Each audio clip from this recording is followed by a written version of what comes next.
Não existia e-commerce de moda no Brasil. E a gente apostou nesse negócio. Vislumbrei a ideia de fazer o camiseteria. E quando a gente começou, a categoria moda nem figurava entre os 10 principais categorias do e-commerce no Brasil. Quando eu saí do camiseteria, o e-commerce era a segunda. Só perdia pra tecnologia. Eu fiz a software no meu processo de saída do camiseteria. A ideia era a gente construir software em parceria com empresas que tinham demanda para aquele software. Então a empresa, ela custeava o desenvolvimento e depois a gente transformava aquilo em produto. Mas aí em 2018 eu coloco um foco diferente na software, basicamente relanço a empresa, e aí foi quando a empresa começou a crescer. A gente cresceu quase 4 vezes ao ano durante 3 anos. Com Fábio Seixas, fundador da Softo e do projeto Reopen. Nesse mercado digital já há mais de 25 anos, tive 8 empresas. Um dos dinossauros do mercado de tecnologia. Quem usava a internet em 98 aqui? Legal, galera das antigas. Quando a internet começou comercialmente no Brasil, lá em 95, eu já estava no mercado. Eu não sou psicólogo, não sou terapeuta, mas nesses anos todos eu ajudei muitas startups, sei lá, mais 100 startups. Na Softo, a gente formatou a oferta de serviço de um jeito que ela ficasse imbatível em relação aos concorrentes. Enquanto todo mundo tava vendendo body shop, contrato de 12 meses, que você uma vez que entra fica preso naquele negócio, a gente fez o contrário. A gente começou a vender flexibilidade. Você contrata um time sob demanda. Você diz o quanto de esforço você quer contratar, e a gente mede isso em horas, mas você não contrata X recursos ou uma squad. Você contrata horas de um time completo de desenvolvimento. A nossa visão é uma visão de internacionalização. Hoje a gente já tem 40 e poucos % da nossa receita vindo de fora. Caramba. Agora acabou um projeto para a OMS durante a pandemia, super bacana. A gente tá criando 3 negócios. Um é uma agência de projetos low code, chama Flow Code. E eu tenho outros 2 negócios. É um negócio de educação, porque a gente entendeu que existia um gap de mercado na formação do desenvolvedor sênior. Uma empresa chamada F5 Academy. O terceiro aí é o meu xodó. É um projeto na área de Web3. O cara que é mantenedor de um projeto open source, não consegue monetizar, como é que ele financia aquilo ali? E aí ele já cobre aquela necessidade específica daquele projeto e já tá calculado tudo. O Fábio Seixas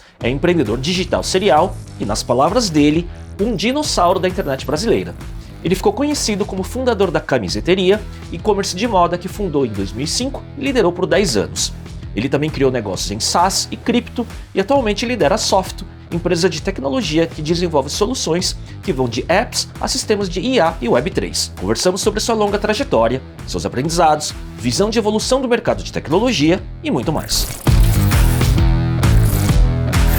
Oi pessoal, esse episódio é um oferecimento da Alice, o plano de saúde para empresas que cuida de saúde como se deve ser em 2024, que não lembra em nada os planos de saúde de antigamente, começando pela experiência no app. Você resolve tudo no aplicativo com atendimento até 35 segundos e acesso a todas as suas informações de saúde. Pelo app, você resolve até 70% dos seus problemas e caso você precise de um especialista, a curadoria do time de saúde da Alice vai te direcionar, assim você não precisa ficar consultando o livrinho de convênio que mais atrapalha do que ajuda. E tem mais, se na sua empresa o RH tem um papel estratégico, com a Alice você ganha tempo e produtividade do seu time. Um exemplo é que na Alice, uma aprovação de cirurgia leva 1 dia contra uma média de 21 dias nos planos tradicionais. E além disso, a Alice atende a todos os modelos de contratação, CLTs, PJs, estagiários e temporários. Eu que empreendo, sei que isso é um benefício incrível. Isso é saúde como se deve ser. E eu te convido para conhecer mais sobre a Alice através do QR Code que está aqui na tela ou no link que está na descrição desse episódio. Fábio, obrigado pela presença e ponte aérea hoje, né? Ponte aérea, fiz um bate-volta só pra vir pro podcast.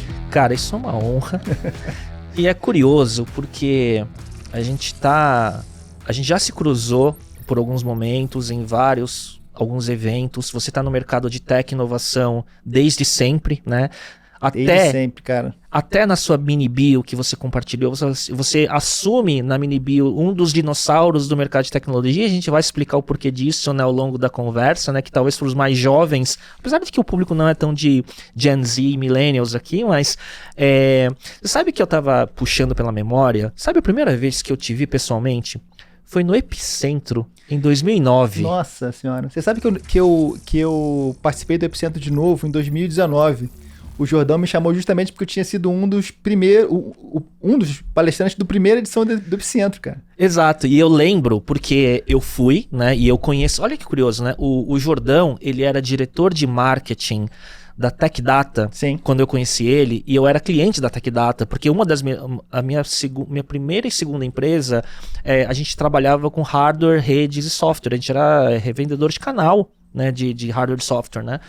tinha sócios e tudo mais, e eu comprava com a TechData e ele era o diretor de marketing. Uma vez ele fez um evento no meu escritório, ele foi todo de terno e tudo mais, muito completamente diferente do Jordão de hoje, né? Todo mundo mudou e pra melhor, né? Sim. E aí ele me chamou lá como convidado para assistir o primeiro Epicentro, que foi lá na IT Media, se não me engano. Era um auditório pequeno, que não ficou muito cheio, porque não cabia todo mundo.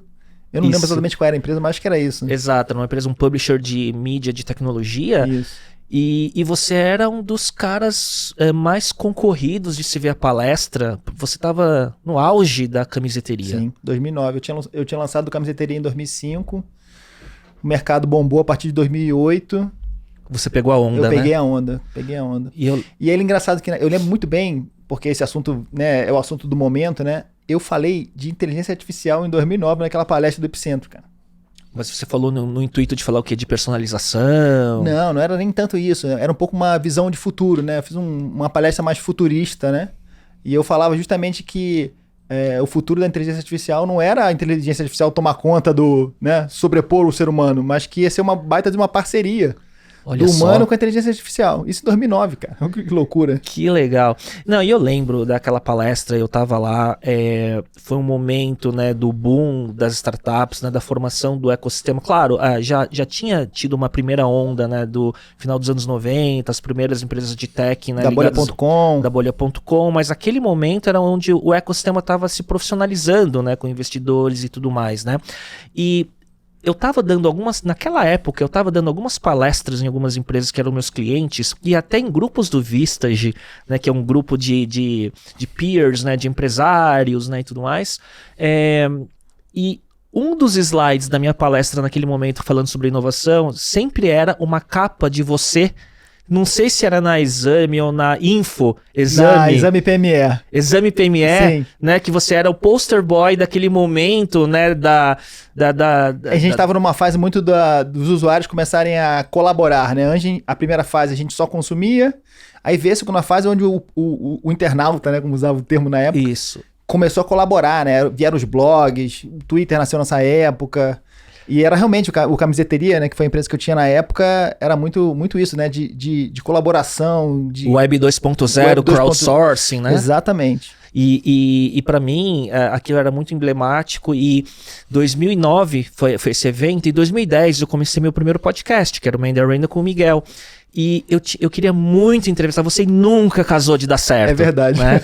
E cá estamos, então, 15 anos depois de 2009, para falar de tudo, né? Sim, pô, é um prazerzão estar aqui contigo. Finalmente conseguimos viabilizar esse projeto, né? Em vida. Exatamente. Ô, Fábio, essa brincadeira que a gente falou de dinossauro de tecnologia, né? Qual foi o seu primeiro contato com tecnologia? Assim, eu comecei garoto. Meu pai, eu devia ter acho que uns 12, 13 anos, e meu pai comprou um CP500 ProLogic, um computador... TRS-80. Da época do TRS-80. E era uma época de mercado protegido, mercado nacional protegido, você não tinha importação e tal. E meu pai, do nada, comprou um computador e eu comecei a usar aquilo ali. Foi quando eu comecei a programar, fiz um curso de Basic lá, em alguma escolinha para criança, e foi o meu primeiro contato. Mas assim, quando eu entrei na faculdade, foi quando eu entrei no mercado de trabalho. Eu comecei a trabalhar no primeiro dia da faculdade, foi uma coisa super curiosa. Comecei como na expectativa de virar um estagiário de tecnologia, eu comecei numa empresa como office boy. E aí alguns meses depois, virei estagiário, foi quando eu tive o contato. Era uma empresa que promovia eventos de tecnologia, né? Nem vou me lembrar o nome dos eventos, né? Foi inclusive a empresa que virou o IBEST depois e tal. Fiz parte dessa construção também. Então isso foi mais ou menos em 93. Caramba. Em 93 eu comecei... A internet nem existia comercialmente no Brasil. A internet só começou em 95. Isso. Né? Tinha BBS só. Tinha BBS, América Online, uma coisa difícil de acessar e tal. Eu vi a internet sendo disponibilizada comercialmente no Brasil dentro da Embratel, em 95, que era parceira dessa empresa que eu trabalhava. Então eu vi a internet nascer no Brasil. Então você estava nesse hub dos primeiros empreendedores do Rio de Janeiro na internet, né? Sim, a primeira empresa que eu tive foi em 96. A primeira empresa que eu fundei logicamente muito incipiente, era muito novo, né? Era uma empresa que fazia sites. Né? Sim. Muita gente começou assim. Muita gente começou assim, né? E foi a primeira empresa, foi em 96. Caramba. E daí, de 96, né, quando você começou a empreender, você chegou a ir pro mercado e tudo mais, ou só empreendeu desde então? Não, até eu conseguir construir uma primeira empresa em que eu conseguisse, né, sobreviver dela, eu levei algumas tentativas. E aí a mecânica era, eu tô trabalhando, tô aqui no meu side tentando construir uma coisa enquanto a coisa não vinga para poder sair do meu emprego e viver daquilo. E essa foi minha jornada durante, sei lá, 10 anos. Isso só aconteceu em 2006, 2007 com camiseteria. Então, assim, você estava vendo, né, todas aquelas primeiras empresas, né, .com dando certo, tentando, né, os seus negócios. E o momento da camiseteria quando a gente começou a falar de Web 2.0 colaborativo, né? E foi um pouco da inspiração do meu primeiro podcast, porque foi a época do Dig, que era um site de classificação de notícias, do Kevin Rose, né? E ele tinha o Dignation, e o Dignation era a minha referência. Porque se pegar o primeiro episódio do Man in the Arena, que tá no YouTube lá, é só ver no canal, foi 2010, era exatamente parecido com o que o Kevin Rose e o Alex Albrecht faziam, que era comentar as notícias de tech da semana. Né? E a gente fazia isso para depois virar entrevista. Mas é isso que eu lembro dessa época, né? Web 2.0, e aí você acertou o modelo. Sim. Na verdade, eu encontrei uma referência americana, que era o Threadless, né? Ah, sim. Que fazia exatamente a mesma coisa. Existe ainda? Eu acho que existe ainda. E era muito legal o que eles faziam lá.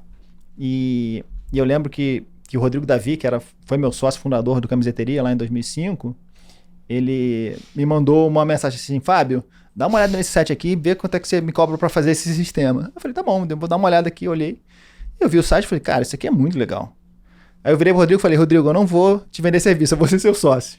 Caramba. Aí nisso a gente começou a fazer, eu comecei a desenvolver a plataforma que viria a ser o Camiseteria. Fiquei, sei lá, 8 meses programando que nem um louco e lancei. E criou uma plataforma própria. Você não pegou uma plataforma existente, tipo, vou pegar um Magento e customizar. Não tinha, né? Eu vi como eu tava muito inserido no e-commerce em 2005. Na verdade, eu tinha tido meu primeiro e-commerce em 98, cara.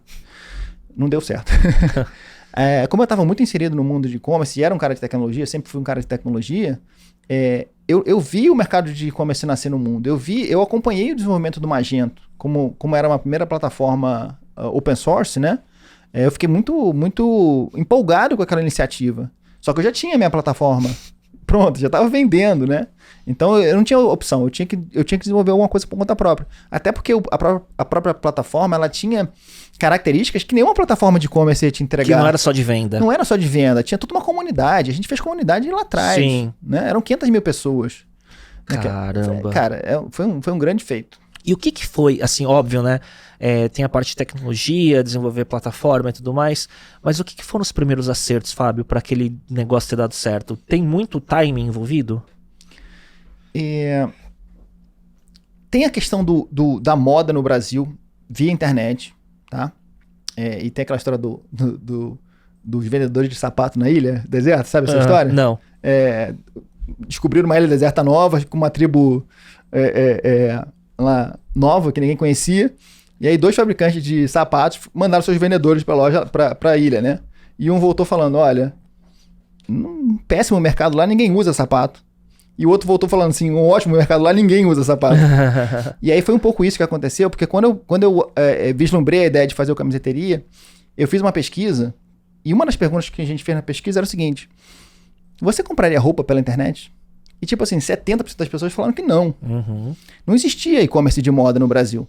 E a gente apostou nesse negócio. Tudo bem, era camiseta, era uma coisa mais commodity, todo mundo sabe o seu tamanho de camiseta, mais ou menos. Mas a gente apostou. E quando a gente começou, a categoria moda nem figurava entre os 10 principais categorias do e-commerce no Brasil. Quando eu saí do Camiseteria, foi 2015, perdão. E-commerce era a segunda, só perdia para tecnologia. Sim. Então eu vi essa categoria abrir o mercado e ajudei de alguma forma a dizer que, olha, é possível vender roupa pela internet no Brasil.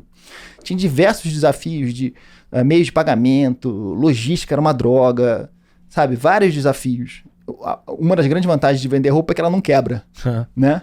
E é leve, né? E é leve, enfim, o valor agregado é alto. Então deu certo. Então eu acho que foi um timing bom.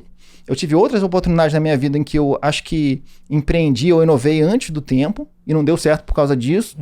Então a camiseteria chegou numa hora que encaixou bem. A gente entendeu o momento do mercado, da coisa do crowdsourcing, da Web 2.0. Começo das redes sociais. Começo das redes sociais. Pô, a camiseteria foi o primeiro blog corporativo do Brasil. Ninguém tinha, nenhuma empresa tinha um blog, né? Hoje todo mundo tem. Sim. Mas eu acho que a pegada mais assertiva que a gente fez, mais certeira, foi apostar na comunidade. Foi quando a gente lançou uma funcionalidade de fórum dentro do site que a coisa engrenou e explodiu. E aí você viu isso pegando tração nos números. Nos números, nas vendas. Porque o modelo que ele já lançou, quando você lançou, ele já tinha aquele concurso de estampas. Sim, ele nasceu desse jeito. Né, que isso era grande feature, né? Era a inovação, né? Caramba, eu vou fazer um desenho, as pessoas vão escolher o meu desenho, e se as pessoas escolherem meu desenho, eu vou ganhar um prêmio. Sim. Né? Então, e virava um item desejado, limitado, exatamente, né? E a ideia era ter o lançamento semanal, sempre com uma novidade, e assim foi. E quanto tempo depois o fórum surgiu? Foi logo nos primeiros meses, menos de um ano a gente lançou o fórum. E aí decolou? Aí decolou. Caramba. E quais foram os seus grandes aprendizados? Porque foi uma roda gigante, né? Cara, uma montanha russa, na verdade, né, cara? Assim, tem toda a ideia de que empreender no Brasil é difícil, tem diversas dificuldades comparado a outros países, eu entendo isso, já vivi isso muito, muito, muito forte em diversos dos meus empreendimentos. Mas existe uma característica em especial do varejo no Brasil que é difícil. É um negócio muito dependente de fluxo de caixa, de gestão de fluxo de caixa. No Brasil, todo mundo adora pagar parcelado, o teu fornecedor está pressionando, você nem recebeu do cliente ainda. Então é um negócio de fluxo de caixa negativo, né? Sim. Em geral. Tanto é que grandes varejistas no Brasil em geral quebram, né? Exato. É Mesbla, é Americanas. Sim. Agora. Sempre tem algum problema que não são empresas que prosperam por 100 anos. E todos os grandes e-commerce que cresceram mesmo de verticais, né? Demoraram muito para ficar lucrativos e precisaram de muito investimento, Sim, né? E tinha uma operação de um outro canal também era forte, né? Exato. Então, é um segmento difícil. Moda é difícil. E varejo é difícil. Numa cultura que ainda não estava comprando na internet moda. Né? Então ela só vendia porque existia um fator de inovação, de comunidade muito forte. Porque se fosse simplesmente uma loja de camiseta com camisetas estampadas, talvez não virasse. Exato. Né? Mas a gente abriu aquele mercado, né? Depois a gente teve vários concorrentes, hoje todo mundo faz isso. Virou muito mais commodity do que era na época. Quando eu comecei, para produzir era difícil. Você tinha que fazer silk, tinha que fazer mínimo, tinha uma série de desafios. Hoje em dia você tem impressão digital e todo mundo entra no mercado e faz. Hoje toda marca que está no mercado fazendo isso e tendo sucesso já tem todas as pecinhas do quebra-cabeças prontas para estar fazendo, né, o negócio, né? Lá você tem que criar do zero, né? Sim. E aí em um momento do negócio, principalmente pelo fator financeiro, eu quebrei quase 3 vezes porque não sabia gerenciar estoque. Eu era um cara de tecnologia, não era um cara de varejo. Eu fui aprender a gerenciar estoque com 5 anos de empresa. Entendeu? E aí uma hora eu falei, cara... Poderia ter tido aportes, investidores e tudo mais? A gente navegou um pouco isso. Na época tentei levantar, mas o mercado via um negócio de varejo como de pouca inovação. Por incrível que pareça. Pelo menos o mercado de venture capital. Né? Eles queriam negócios muito mais escaláveis, de margem alta. E negócio de e-commerce não é escalável. Né? Ele é duro de escalar, né? Por causa da logística. Hoje está mais fácil, principalmente a logística de entrega. Mas você tem uma questão física, você está movendo átomo. Né? E aí um dia eu falei, cara... Não quero mais isso. Eu sou um cara de tecnologia. Eu quero voltar a mover bit em vez de ficar movendo átomo, entendeu? Entendi. E é engraçado, ó, tem quando eu entrevistei o Pedro Weingärtner, né, da ACE, da aceleradora, ele falou assim, ó, um negócio só acaba por 2 motivos. Ou acaba o gás do empreendedor, ou acaba o dinheiro. Sim. Enquanto tem um dinheirinho, enquanto tem o gás do empreendedor, o negócio vai indo, sobrevivendo até descobrir um ponto de virada, ou enfim, algum aprendizado do modelo de negócio, por aí vai, né? Você decidiu parar. Eu decidi parar. Eu fiz uma transição da empresa para os funcionários, depois começaram a tocar, e aí acabou, enfim, mercado mudou muito, virou quase que um oceano vermelho. Apesar de todo o que a gente tinha construído da comunidade, da própria inovação, deixou de ser um grande diferencial. E aí o negócio perdeu tração. Perdeu tração, eu já estava mais afastado, enfim. Você acha, quando você olha hoje o mercado na internet, as marcas nativas digitais de moda que surgiram, né, mais recentemente, porque hoje é um território que tem muita marca nova que surgiu e cresceu, né? É muita marca feminina, né? Também, né? O mercado de moda feminina, ele tem outra característica. Eu tinha um consultor de varejo, de moda. Ele nunca falava o cliente, ele sempre falava a cliente. Não existe o cliente no mercado de moda. É a cliente, sempre é a cliente. Por quê? É uma desproporção de mercado masculino pro feminino. A reserva é uma exceção à regra. Sim. Né? Sim. A Insider é uma exceção à regra. Sim. Né? Porque o mercado é 95% do mercado feminino. E quem olhar a reserva e Insider e querer replicar pode se dar muito mal, né? Qual é o diferencial da reserva? É branding, é inovação, é comunicação. Founder-led, né? Muito, né? Rony puxando a cultura, né? Muito, tá lá na frente o tempo inteiro. Porque assim, essa camisa que eu tô usando aqui, provavelmente é da reserva. Se eu tivesse usando essa camisa nos anos 80, é a mesma coisa, é o mesmo produto. A tua camiseta é a mesma coisa, não muda nada. Varia um pouquinho ali. Já na moda feminina, não. Você tem uma mudança brusca. De estilo, coleção. Toda vive do lançamento, né? Da coleção. Então é um outro game. Quando você começou a camiseteria, a reserva já existia? Já. A gente começou mais ou menos juntos. Que legal, cara. Eu tive diversas conversas com o Rony, ninguém sabe disso. Eu tive diversas conversas com o Rony pra gente juntar as empresas. E em algum momento houve o serviço de camisetas personalizadas, né? Sim, virou. Me lembro agora o nome. Teve aquela polêmica lá com o Luciano Huck, né? Sim, nossa, que legal, cara. Isso é revisitar.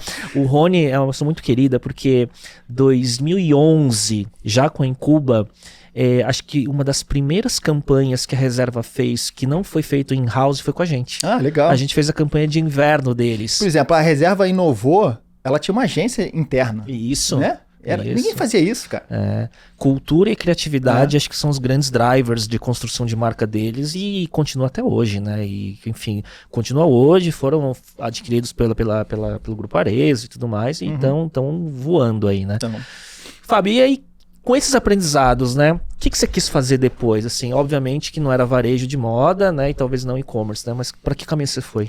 Olha, aí é importante a gente entender o contexto que eu estava naquele momento, né? Eu estava casado, com filho pequeno, precisando fazer a coisa acontecer. Já tinha tentado diversos negócios antes do Camiseteria, e até mesmo durante o Camiseteria, que eram muito inovadores, alguns à frente do seu tempo. E eu falei, bom, agora eu preciso fazer alguma coisa mais pé no chão, né? E aí eu voltei para aquilo que eu sempre fiz, que era software. Desenvolvimento de software. É um mercado que tem demanda sempre. O Mark Anderson tinha acabado, alguns anos atrás, tinha publicado... Software Will Eat the World, né? The World. Is It in the World. Isso. E eu acreditava muito naquilo, e acho que estava certo, se mostrou certo. E eu falei, bom, vou criar uma empresa de software. Timing bom, né? Demanda aumentando, né? Demanda aumentando.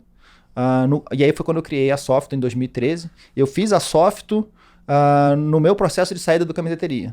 Entendi. Então, eu comecei a Software em 2013 e só saí do Camiseteria em 2015.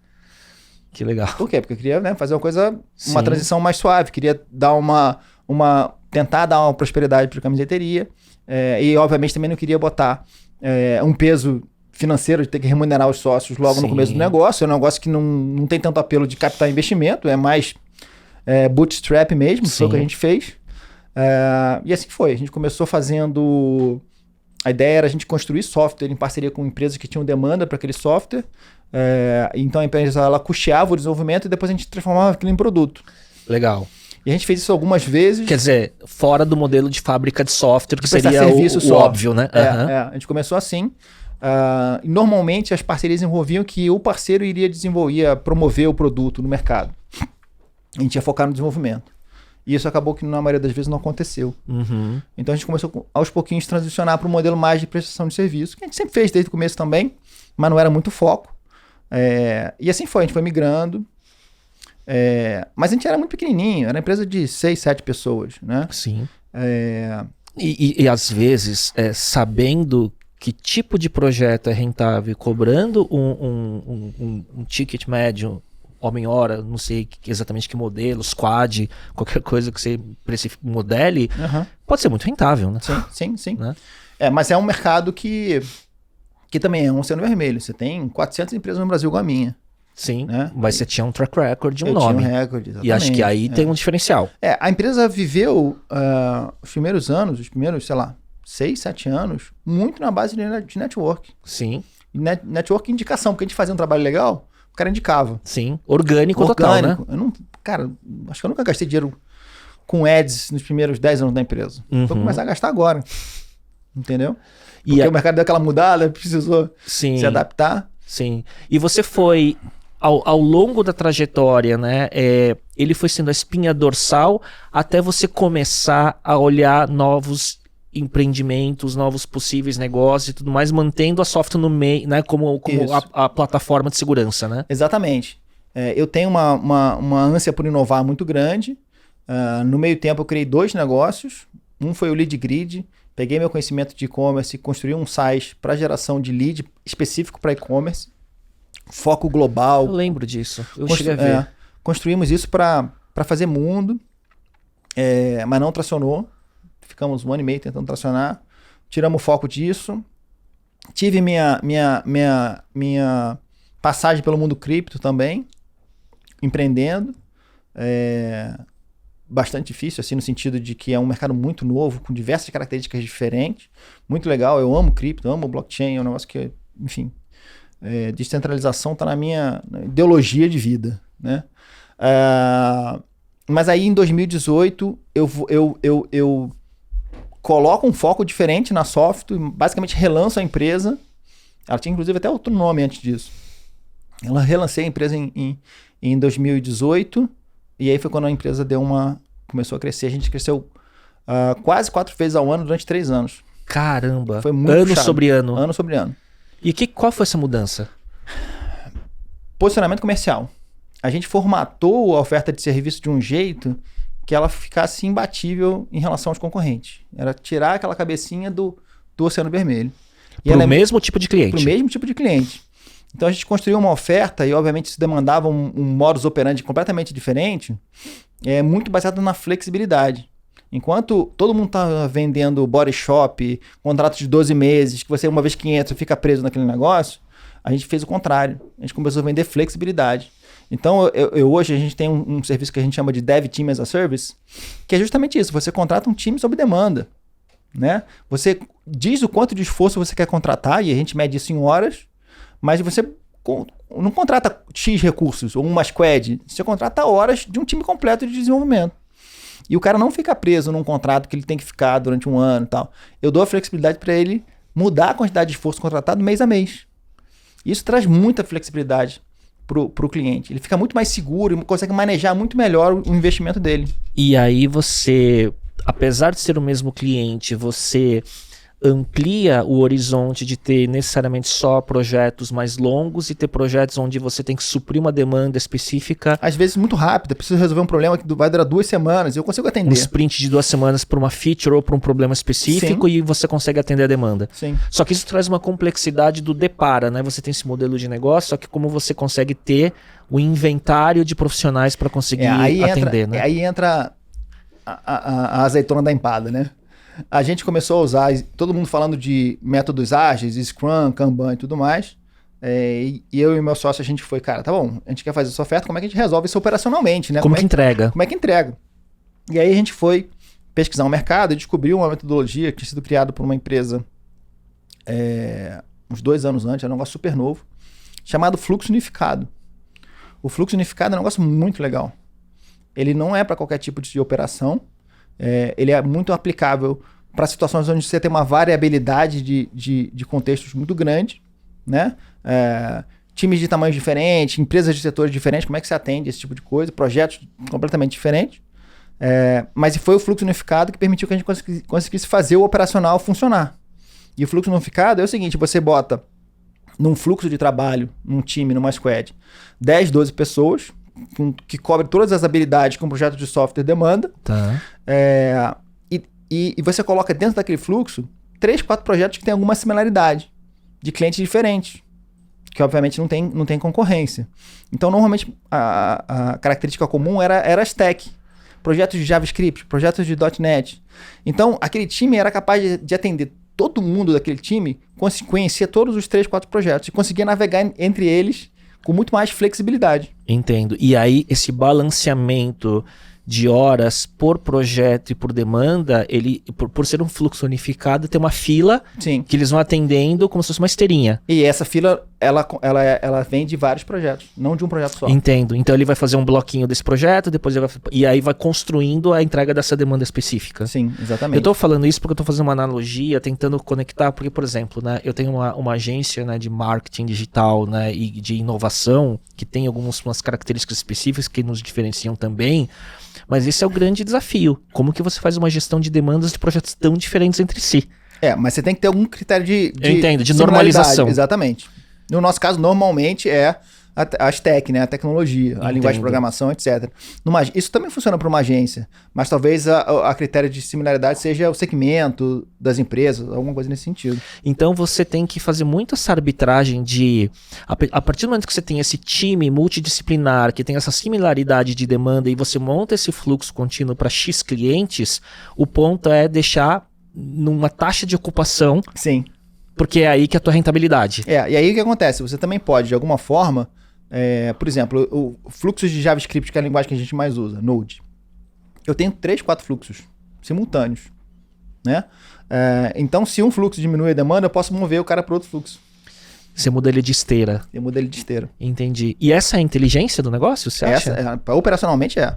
E a gente conseguiu construir isso muito por mérito do Rafa, que é meu sócio, que é um cara super metódico e tudo mais, porque a gente conseguiu entregar essa flexibilidade que a gente se propôs a entregar com qualidade, com prazo, sem que o cliente fique insatisfeito porque não está dando certo operacional. Porque às vezes pode ser bom para o seu modelo, mas pode ser ruim trágico para a qualidade. Exatamente. E a gente conseguiu juntar esses 4 elementos aí, 2 critérios de flexibilidade e o operacional. E isso ficou comum, esse modelo de trabalho no mercado, ou vocês ainda são meio que um oásis? Eu nunca vi esse modelo. Não, são poucas empresas que adotaram um fluxo unificado, porque normalmente ele é muito específico, ele não é para qualquer situação mesmo. A gente inclusive participa de um fórum, um Discord da galera que usa. Na verdade é um fórum de agilidade e tem um canal sobre o fluxo unificado. Entendi. Cara, tem 2 dúzias de gato pingado lá, porque realmente não usa muita gente, não tem muita gente conversando sobre isso. Mas assim, o mercado tem questionado muito, o mercado de desenvolvimento tem questionado muito essa ideia do agile, né, dos métodos ágeis, né?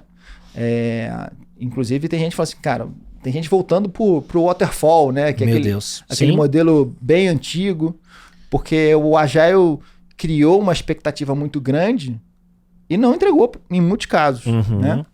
Se você vai pelo by the book lá do Scrum, por exemplo, é um negócio super burocrático. Às vezes você perde tempo, você perde energia fazendo nas cerimônias, sem entregar valor. Enquanto lá no manifesto fala que o importante é entregar valor. Sim. Né? Então o mercado tem questionado a validade do Scrum especificamente, mas também do Agile como um todo, né? Acabou que muita gente começou a adaptar, fazer meio que do seu jeito. E é isso mesmo, cada um usa do jeito que funciona para si. Mas ele não entregou a totalidade daquela promessa de tudo rápido, tudo, né? Não aconteceu. Fosse Scrum, você não conseguiria montar seu modelo. Não, meu modelo não funcionaria. Então, parte do seu segredo foram 2, né? Um modelo que suporta um go-to-market nesse relançamento da tua empresa, Sim. Que as 2 coisas casaram e teve demanda, né? E aí a gente estava num momento de mercado muito aquecido, principalmente no mercado de VC, né? Todo mundo botando dinheiro em um monte de startup, um monte de empresa. E faltando braço. Então, se você entra com um time que é eficiente, que entrega um ROI melhor, tinha demanda. Eu levantava o braço e vinha um cliente, né? Nadando de braçada. Né? O mercado muito maltratado por uma questão de qualidade e uma questão de atendimento que sempre foi ruim na nossa indústria, no nosso segmento. Né? É aquela situação que o cliente contrata um projeto, aí ele fica sem visibilidade porque o fornecedor não tá enrolado com alguma coisa, tá com atrasado e fica dando migué no retorno para o cliente. Isso é muito ruim. né? Então, um foco na flexibilidade da oferta e um atendimento de qualidade foi o que fez a gente crescer e bombar. Muito legal. E o que você olha ainda na Softo adiante, assim? Porque já tem algum tempo dessa virada de chave, né? Você tem essa visão de continuar expandindo esse negócio ou você acha que tem um ponto de equilíbrio para você não ter um crescimento muito grande e depois ter uma flutuação de demanda de mercado, dependendo da conjunção macroeconômica, ou seja o que for, e você olha para outros empreendimentos que você está colocando energia também? A nossa visão é uma visão de internacionalização. Depender mais da receita em moeda forte. Hoje a gente já tem 40 e poucos % da nossa receita vindo de fora. Caramba. Bem relevante. Clientes... A gente atende... Agora acabou por causa foi um projeto para a OMS durante a pandemia. Muito legal, assim. Super bacana. Então a gente tem um desafio de crescer mais no internacional e a concorrência internacional, a dinâmica do mercado internacional ela é outra, né? Tem grandes players, existe um certo preconceito com a América Latina, enfim, vários desafios ali, mas é o nosso drive do ponto de vista de crescimento do negócio principal. E aí eu tenho uma outra coisa que é uma área de ventures, né? Ali da Soft, a gente chama de Soft Ventures, que casa um pouquinho com aquela ideia, né? E a decisão de criar uma empresa mais tradicional, mais de prestação de serviço, fugir um pouco das grandes inovações, porque eu estava num momento de vida que precisava botar dinheiro dentro de casa. E aí eu comecei a extrapolar um pouco a minha necessidade de inovação nas startups do Ventures, né? Então comecei a criar, hoje a gente está criando 3 negócios. Um é uma agência de projetos low code, chama Flow Code, já está no ar, está rodando, já tem cliente, está 1 ano e meio. Sustentável, já está rodando. Do Lucas, que é nosso sócio lá, está tocando. E eu tenho outros 2 negócios. Um é um negócio de educação, porque a gente entendeu que existia um gap de mercado na formação do desenvolvedor sênior. Tem muita gente criando, desenvolvendo projetos, empresas para a formação de novos desenvolvedores, o que eu acho que é legal pra caramba, mas também já tem muita gente fazendo. Inclusive projetos sociais, né? Que pega o cara da favela e treina o cara, e é muito legal. Mas isso trouxe uma jorrada muito grande de desenvolvedor júnior pro mercado. E no final das contas... muda de patamar, né? E aí, não, nem isso tanto. A gente entendeu que existia um gap muito grande. As empresas querem contratar o sênior. Não contratar mais sênior porque não tem. Então a gente identificou um gap, que é como é que eu transformo o pleno em sênior o mais rápido possível. E a grande percepção do desenvolvedor é que para ele esse gap é técnico. E para a empresa não é o gap técnico, é o soft skills. Entendeu? O cara que é um bom sênior, ele tem uma série de soft skills que o cara nem pensa em desenvolver. Então a gente desenvolveu uma empresa chamada F5 Academy, que está criando um produto dentro da Soft, treinando o próprio time, mas a gente vai levar isso para o mercado. Para que empresas que têm o time de desenvolvimento possam pegar os seus plenos e acelerar ele para sênior. Entendeu? E é muito focado. Tem tecnologia também, mas não tanto de vou ensinar uma nova linguagem. O foco não é esse. O foco é muito maior no soft skills. E você vai testar dentro de casa o resultado... Já testamos, já funcionou. Estamos na 3ª turma. Que legal. Bem legal. E 3ª turma só com os profissionais da Soft. Quer dizer, o que mostra o quanto escalou esse time, né? Sim. Muito bom. Muito bom. E o terceiro? O terceiro aí é o meu xodó, que é um projeto na área de Web3. Né? Eu gosto muito desse segmento. Acho que é fantástico do ponto de vista de futuro da humanidade, da sociedade. Pode bater um papo sobre isso. Mas eu criei um projeto chamado Reopen. Ele está em desenvolvimento dentro da Soft. Estamos lançando aí a versão testnet, como a gente chama, né? Ainda não na rede principal. Mas ele é uma plataforma onde a gente usa NFTs para fazer crowdfunding para projetos open source. Então, o cara que é mantenedor de um projeto open source, que não consegue monetizar e faz aquilo por diversos motivos, mais altruístas, etc., como é que ele financia aquilo ali? Como é que ele, inclusive, remunera os desenvolvedores que estão colaborando para aquele projeto? Então, a gente criou uma plataforma onde o mantenedor de um projeto open source, ele cria uma campanha recorrente, anual recorrente na nossa plataforma, e todo ano a gente faz um leilão de NFTs para financiar o projeto pelo ano. E aí ele já cobre aquela necessidade específica daquele projeto e já está calculado tudo, né? Tá calculado tudo, o que é captado já é dividido entre todos os desenvolvedores que colaboraram com o projeto. Caramba. Então o desenvolvedor já passa a ter uma renda recorrente, né? E aí você torna os projetos muito mais sustentáveis, porque hoje não são. E como é que tá o estado dessa plataforma? Já tá no ar, inclusive, a versão testnet. Mas a gente não começou a divulgação ainda. Então você já consegue entrar, criar sua própria campanha, conectar o seu repositório lá do GitHub, criar sua campanha e fazer uma captação experimental. Mas a gente não lançou o produto em produção na testnet, na mainnet, na rede principal ainda. E como que, Fábio, com tudo... Assim, me parece que os negócios, elas trazem um componente de experiência empreendedora, de acertar um pouco melhor timing com execução, né, com esses MVPs de cada um desses projetos, ter maior chance de vingar, né, o que me parece. Como que é o seu nível de envolvimento em cada negócio para fazer todos darem certo, assim? Você tem que estar ali muito próximo no começo, né? Você tem que dar o tom, você tem que treinar o cara que vai tocar. Meu desafio hoje é conseguir um sócio CEO para a F5 Academy e para a Reopen. Reopen é muito específico, tem vários conhecimentos que um cara precisa ter que é difícil de encontrar. O repertório, né? Então assim, eu consigo ter a visão, botar o time para fazer e tirar o negócio do papel, mas eu não consigo tocar tudo. Não fica uma loucura, né? Uhum. Como é que você toca 5 empresas ao mesmo tempo, né? Elon Musk consegue, né? Mas porque delega para um monte de gente, sim, né? Sim, tipo, sim. Você ir lá botar energia e não dá, né? Então é um desafio de pessoas, na minha opinião, porque a experiência traz uma visão de produto muito consistente, né? Não é certeza de sucesso, mas você consegue já eliminar diversas questões que um empreendedor novato iria cometer. Sim. Né? Isso facilita bastante. O que você traz, assim, né, de aprendizados de cultura, de recrutamento de time? Você falou muito, eu achei muito legal quando você falou da F5 Academy, que é uma questão de formar devs, desenvolvedores sêniores, tem muito mais a ver com people skills, soft skills, do que o hard skill, né?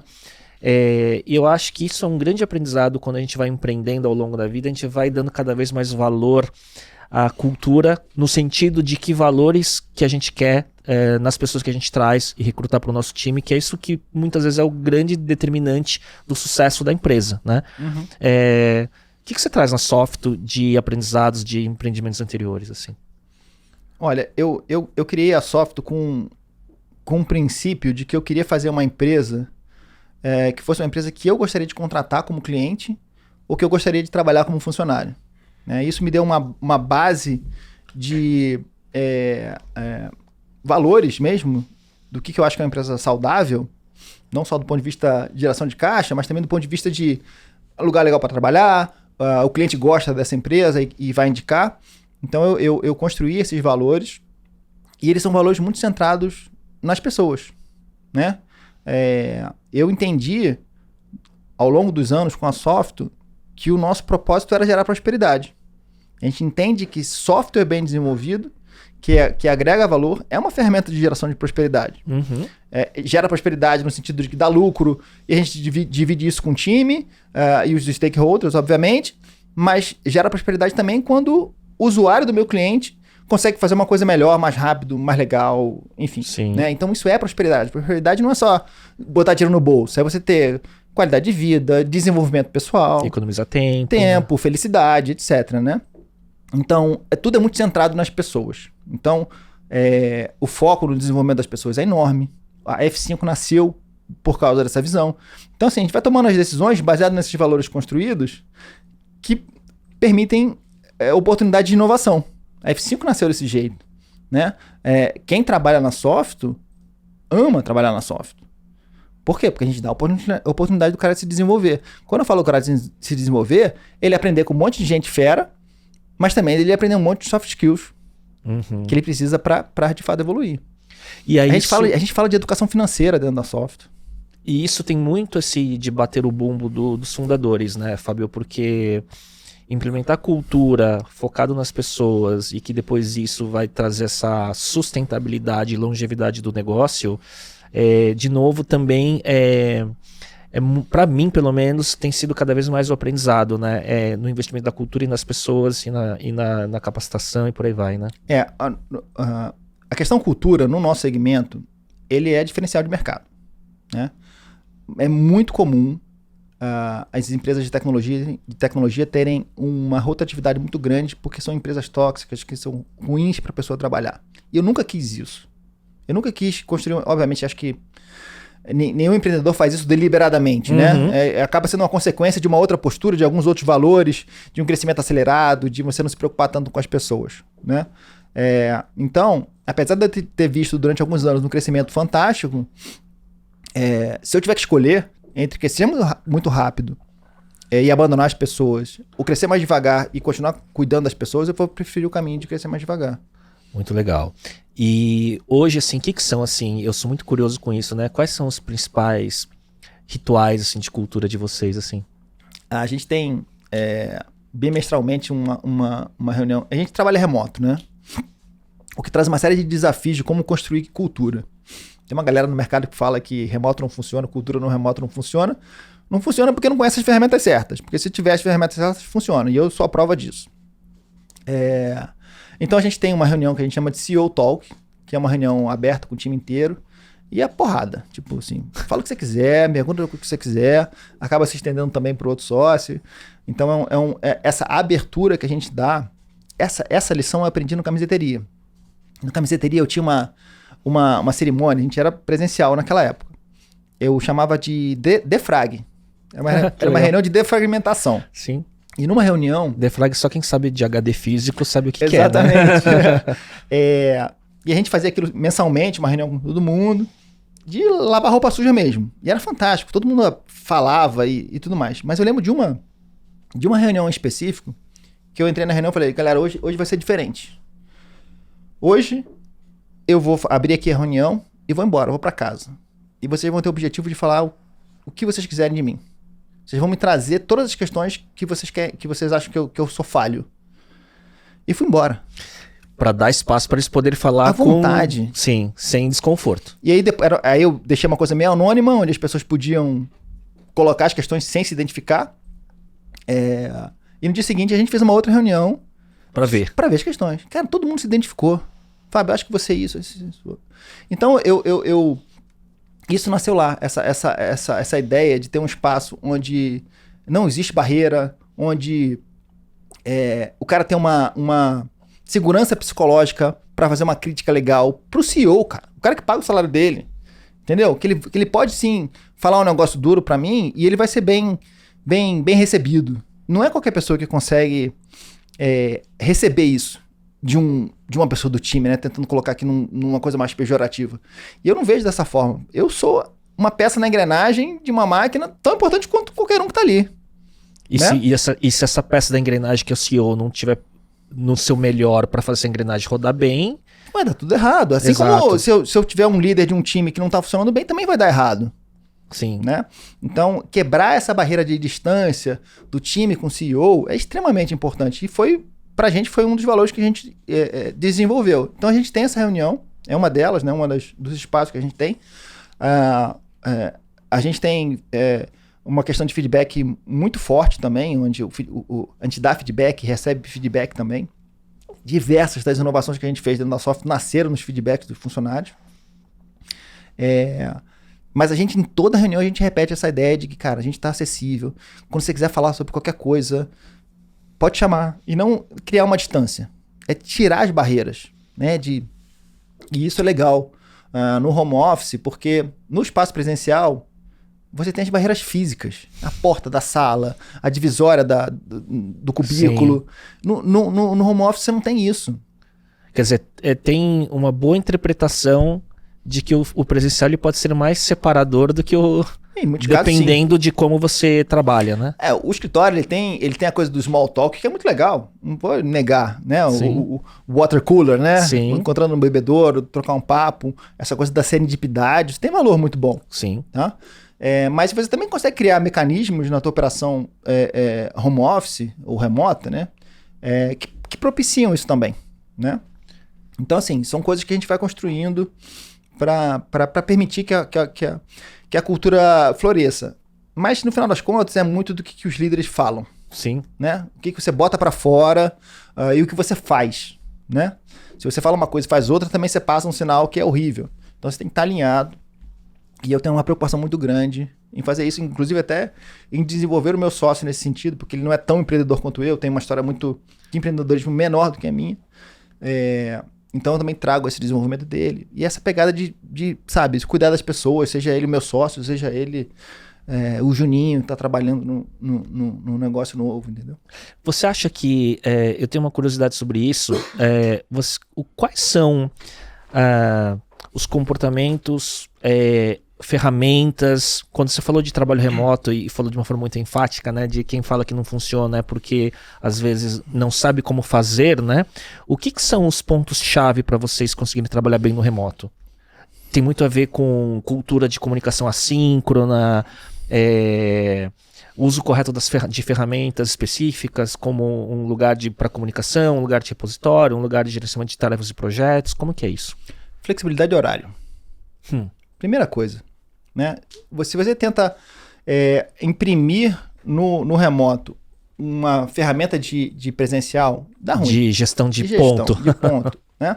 Então a primeira coisa que a gente tem é flexibilidade de horário.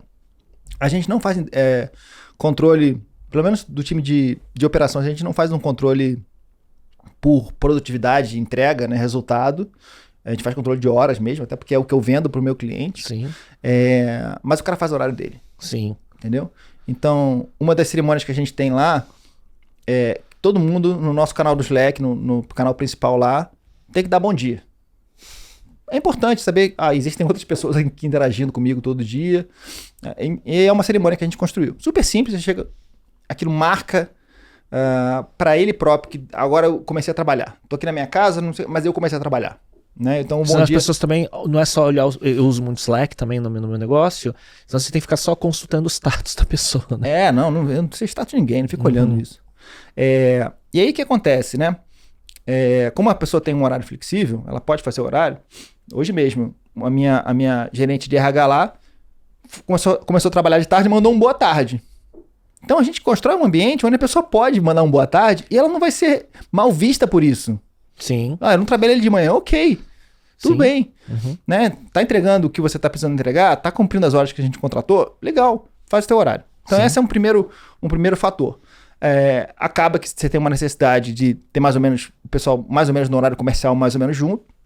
Mas se o cara precisa saber alguma coisa, ele não precisa dar satisfação. Avisa o gestor e tudo bem. Boa. E isso,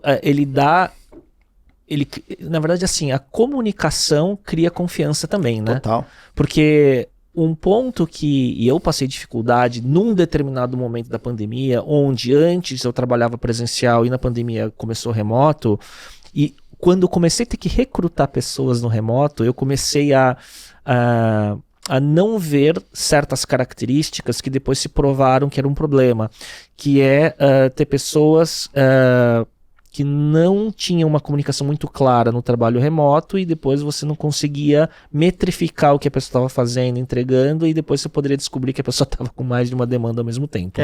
Né? Tem essas situações. Eu acho que diminuiu, assim. Teve um hype por causa da pandemia, do pessoal mantendo 2 empregos e dando migué num e no outro. Mas assim, quando você tem o olhar certo, você consegue enxergar isso. Né? Sim. Talvez numa empresa maior você perca um pouco esse olhar e se fique mais suscetível a essas situações. Mas se também seus gestores tiverem um pouco esse olhar, é identificável. Né? Eu tive 1 ou 2 situações desse tipo nos últimos anos. Hoje nem é recente. Mas assim, é aquela coisa, né? Você não pode punir a maioria que tá super comprometida por conta de 1 ou 2 casos, né? Não faz o menor sentido. Né? Tem que confiar, né? E tem toda uma questão de custo, né? Custo não só para a empresa, de manter espaços físicos, mas também o custo do próprio time, né? De deslocamento, Sim. de qualidade de vida. Sim. Né? Um dos hábitos que eu desenvolvi depois da pandemia, que a coisa do remoto ficou mais forte, obviamente, Pô, é siesta, cara. Eu tiro meia hora pra dormir depois do almoço. Muito bom. Que, cara, me deixa com uma energia na tarde, que é a mesma energia que eu tenho de manhã. Entendeu? A não ser que você bote um pod de dormir dentro da empresa, eu acho um negócio fantástico. Não, e falar tranquilamente, né? Que na verdade tem certos aprendizados, né, no formato de trabalho que só testando e fazendo e falando, porque tem gente que pode fazer e nem se sente ameaçado de falar, né? Cara, é a confiança. Sim. Né? Se você constrói um time que você pode confiar de que ele está trabalhando naquilo que você contratou ele para fazer, a cultura melhora. Você não tem uma cultura de microgerenciamento, de desconfiança. Sim. Entendeu? Então isso tudo melhora. Ô Fábio, você como um inovador, pioneiro, curioso e tudo mais, né? Que seu radar tá olhando? O que você tem estudado a respeito de tecnologia? O que você tá testando? Quais são as suas curiosidades? Tem a questão IA, que é muito marcante no meu segmento, né? Não dá para ignorar, tanto do ponto de vista de uso, quanto do ponto de vista de oferta de serviço nessa área. E um terceiro fator também é como é que isso impacta o trabalho do meu desenvolvedor. Né? Tem diversas questões muito interessantes acontecendo e o mercado, o perfil do profissional está mudando rápido. Então a gente tem que entender e promover as adequações do time nesse sentido. Então o IA é bastante relevante. Outro assunto que eu acho, ela tem um prazo um pouco mais longo de impacto, mas é a questão da descentralização, né, das criptomoedas, Bitcoin e tudo mais.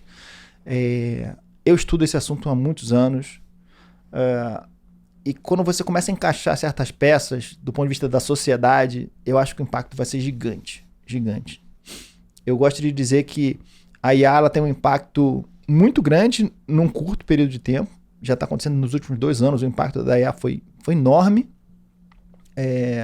Mas eu acho que a descentralização ela vai impactar muito mais, só que com um prazo mais esticado. Ela muda a estrutura de uma sociedade inteira, de modelos econômicos, de modelos de governabilidade política e por aí vai, né? Total. Assim, Ele permite o que não é viável por falta desse layer, né, descentralizado, né? Eu tenho uma visão de que talvez a totalidade ou a quase totalidade dos problemas da humanidade, guerras, crises políticas, crises econômicas, elas são consequências da representatividade. Né? Ou seja, o que é uma democracia hoje? Né? Uma democracia representativa. Você elege alguém que, em tese, vai te representar ali na gestão, no executivo e no legislativo. Em última instância, arbitrar recursos. Exatamente. Né? E aí, quando você gasta o dinheiro dos outros, você gasta de qualquer jeito. Né? E aí, aqui no Brasil, você vê uma situação que você arrecada demais e entrega pouco. Sim, e aí permite todas as distorções éticas possíveis, né? Exatamente. E o que acontece quando a tecnologia blockchain, ela traz poder de volta para as pontas, né? Você pode hoje ter, do ponto de vista da viabilidade tecnológica, obviamente que existe uma viabilidade política de reorganização da sociedade que é muito mais difícil do que a evolução tecnológica. Mas o blockchain ele te permite fazer uma gestão de um país de forma sem você ter, de fato, representantes. Imagina que todas as questões que o país precisa decidir sejam votadas pelo povo e não pelos representantes. Sim. Né? Então você elimina uma camada que hoje, ao meu ver, uma guerra da Ucrânia existe por causa de líderes. Sim. Né? Você acha que se você abrir uma votação, né, se fosse tecnologicamente possível, você abrir uma votação para todos os russos decidirem se eles vão invadir a Ucrânia, eu acredito que provavelmente não aprovariam. Exato. Né? Se o povo pudesse decidir. Então, quem decide essas coisas são os representantes. Então, assim, a descentralização, ela tem esse poder de tirar poder de quem está lá em cima. Ao ponto de a gente inverter os poderes da sociedade, colocar de volta o poder na mão do povo e não na mão do representante, como acontece hoje. E quando eu também vou para um lado mais... Eu não vou falar a palavra filosófica, que senão parece que é uma coisa distante, inatingível, né? Mas você consegue ter uma arbitragem de qualquer tipo de recursos, né? De riqueza, de alimento, de qualquer coisa de uma forma mais equalitária também. Sim. Né? Então você muda o paradigma da sociedade, né? Você muda o paradigma da sociedade. Agora, a gente sabe que não é uma questão necessariamente técnica. Talvez técnica ou de infraestrutura para você ter escala, né? Poder de processamento, aquela coisa para implementar de uma escala absurdamente global, assim. O que você acha, pensando em futurologia, né? Como que você acha que isso vai se desdobrar ao longo do tempo e em quanto tempo? Da adoção de uma forma mais massiva. Eu acho que é longo prazo, tá? Eu acho que é 30, 40, 50 anos pra frente você começar a ter esse reequilíbrio de forma mais real, tá? Que talvez comece com teste num país pequeno específico, como já houve, né, em alguns casos. Né? Por que alguns países, micropaíses, que não têm relevância econômica nenhuma, estão abraçando o blockchain, cripto? Porque é a chance que eles têm de ser alguma coisa no futuro. Ter o mesmo peso de um país que tem recursos naturais. Sim. Né? Menos resistência também, né, para isso. Assim, o status quo não vai deixar isso acontecer fácil. Uhum. É uma coisa geracional. Talvez 2, 3 gerações para uma coisa acontecer. De forma mais profunda, né? Enquanto isso, do ponto de vista financeiro, as criptos vão continuar evoluindo, cada vez tomando mais espaço. Ainda é muito pequeno. Muito pequeno. Sim. Né? E o crescimento também porque a gente vê, né, parte de adoção em massa de qualquer tecnologia que já se prova viável, ele acompanha infraestrutura e poder de processamento para isso ser entregue em escala e barato também, né? É lei de Moore, né? Sim, sem dúvida, né? A gente vai ter a capacidade computacional para fazer isso acontecer. Inclusive, os próprios mecanismos de governança dos blockchains vão evoluir. O mecanismo do Bitcoin, por exemplo, ele não é escalável, né? Ele é caro, mas é fantástico do ponto de vista técnico, né? O Satoshi lá conseguiu juntar as peças. Muita coisa ele não inventou, ele só juntou peças de outras pessoas que tinham criado antes. Mas aquilo ali é fantástico. O Ethereum já trouxe uma evolução de Proof of Stake. Tem outros modelos de prova de uso que estão surgindo no mercado. Então o mercado vai continuar evoluindo. Isso não tenha dúvida que, na verdade, o desafio, ele, como você disse, é muito mais de não é regulamentação, né? Mas é do status quo permitir que isso aconteça do que qualquer outra coisa, né? Enfim, isso vai ser muito... eu acho que é a maior dificuldade. Como quase tudo. Quando os governos, né, os estados começarem a perder poder, vai acontecer de tudo. Vão transformar em crime ter Bitcoin, entendeu? Sim. Esse tipo de coisa. Vão proibir. Mas é inócuo. Qualquer pequena iniciativa, né, que comece a tirar a cabeça fora d'água já sofre, né? Já tem paulado em cima, né? Sim. De tentar regulamentar e de, enfim, segurar e tudo mais, né? Mas a natureza da anonimidade do blockchain, ela é muito, muito interessante, né? Da anonimidade e da resistência à censura, né? Sim. O negócio foi construído para não ser tirado do ar. Exato. E é isso aí mesmo, ninguém tira do ar. Se pudesse ser tirado do ar, a rede blockchain do Bitcoin já não existiria mais. É uma ameaça muito grande para os estados. Não foi governos. Por falta de tentativa. O negócio está no ar há 10, 12 anos, mais até 14 anos. Não tem como tirar do ar. Já teriam tirado se fosse possível, entendeu? Ô Fábio, falando no curto entre aspas, né, prazo, né? Como que IA tá no seu dia a dia, tanto da empresa como pessoal, assim? Olha, cara, eu amo assim, o que está acontecendo, cara. Assim, cada dia eu descubro uma possibilidade nova, né? Eu uso muito no meu dia a dia pessoal. Outro dia, tava eu e meu filho lá em casa, ele entediado, sem saber o que fazer, e eu sem nenhuma ideia. Aí eu botei no chat GPT. E aí, me dá uma ideia do que fazer com meu filho de 10 anos numa quinta-feira à noite chuvosa. Aí me deu uma lista de 30 coisas lá, 10 coisas lá.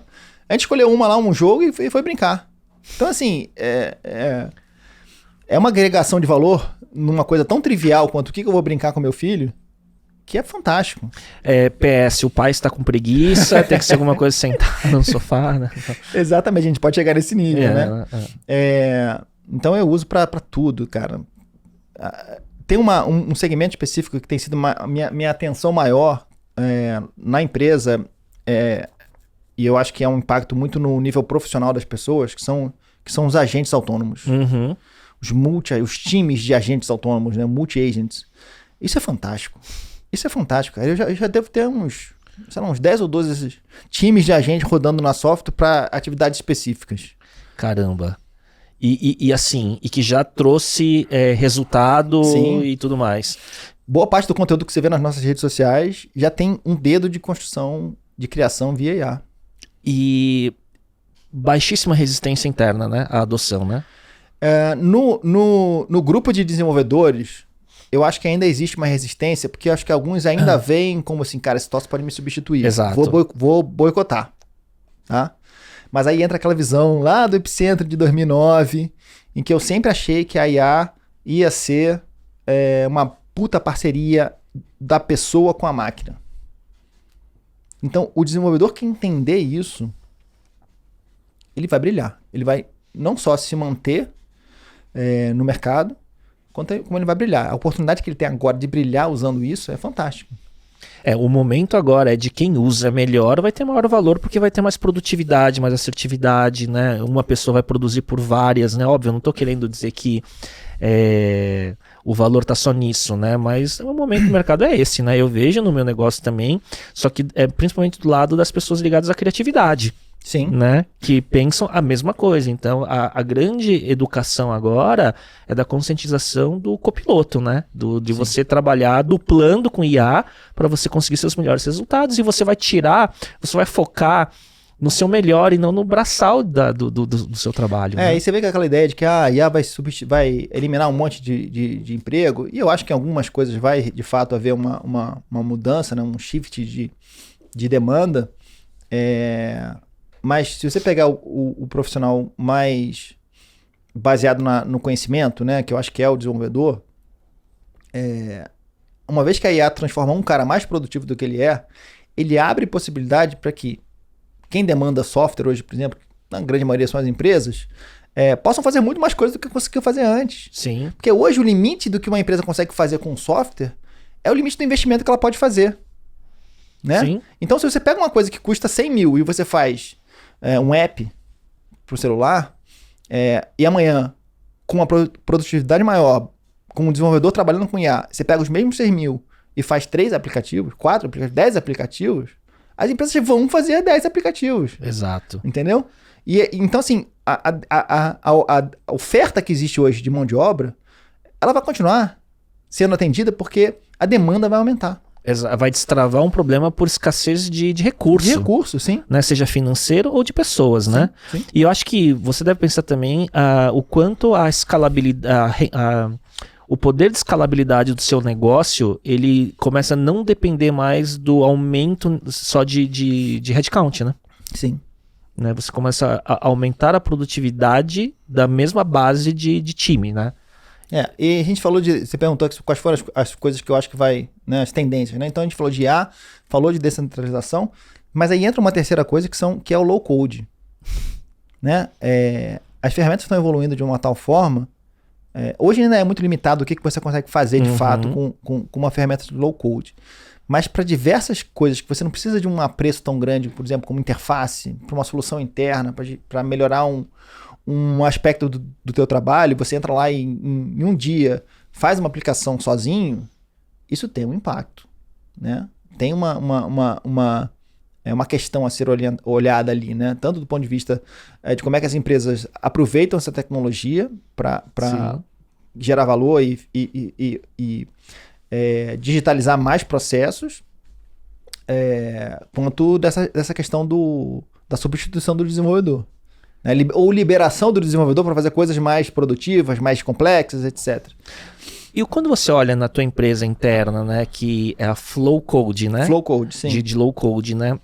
Quais tipos de demanda tem vindo para ela? Porque quando eu vejo para low code, Eu vejo muito, para quem não sabe, nessa questão de você não ter que fazer uma programação, né, em código, né, para você desenvolver um software, um aplicativo, e sim você usar a plataforma, conectar elementos, como se fosse um Lego, na verdade, para você criar. Eu penso muito assim, que ele resolve problemas específicos, que você pode automatizar alguns processos e tudo mais, mas não necessariamente você vai fazer uma aplicação para um B2C, para o usuário final de uma aplicação densa. Exatamente, muito difícil ainda você fazer. Mas serve, por exemplo, para você fazer um MVP. E Sim. testar alguma coisa antes de fazer um investimento maior numa aplicação robusta. Sim. Né? O que eu tenho visto muito nas demandas da Flow Code são o que a gente chama de internal tools.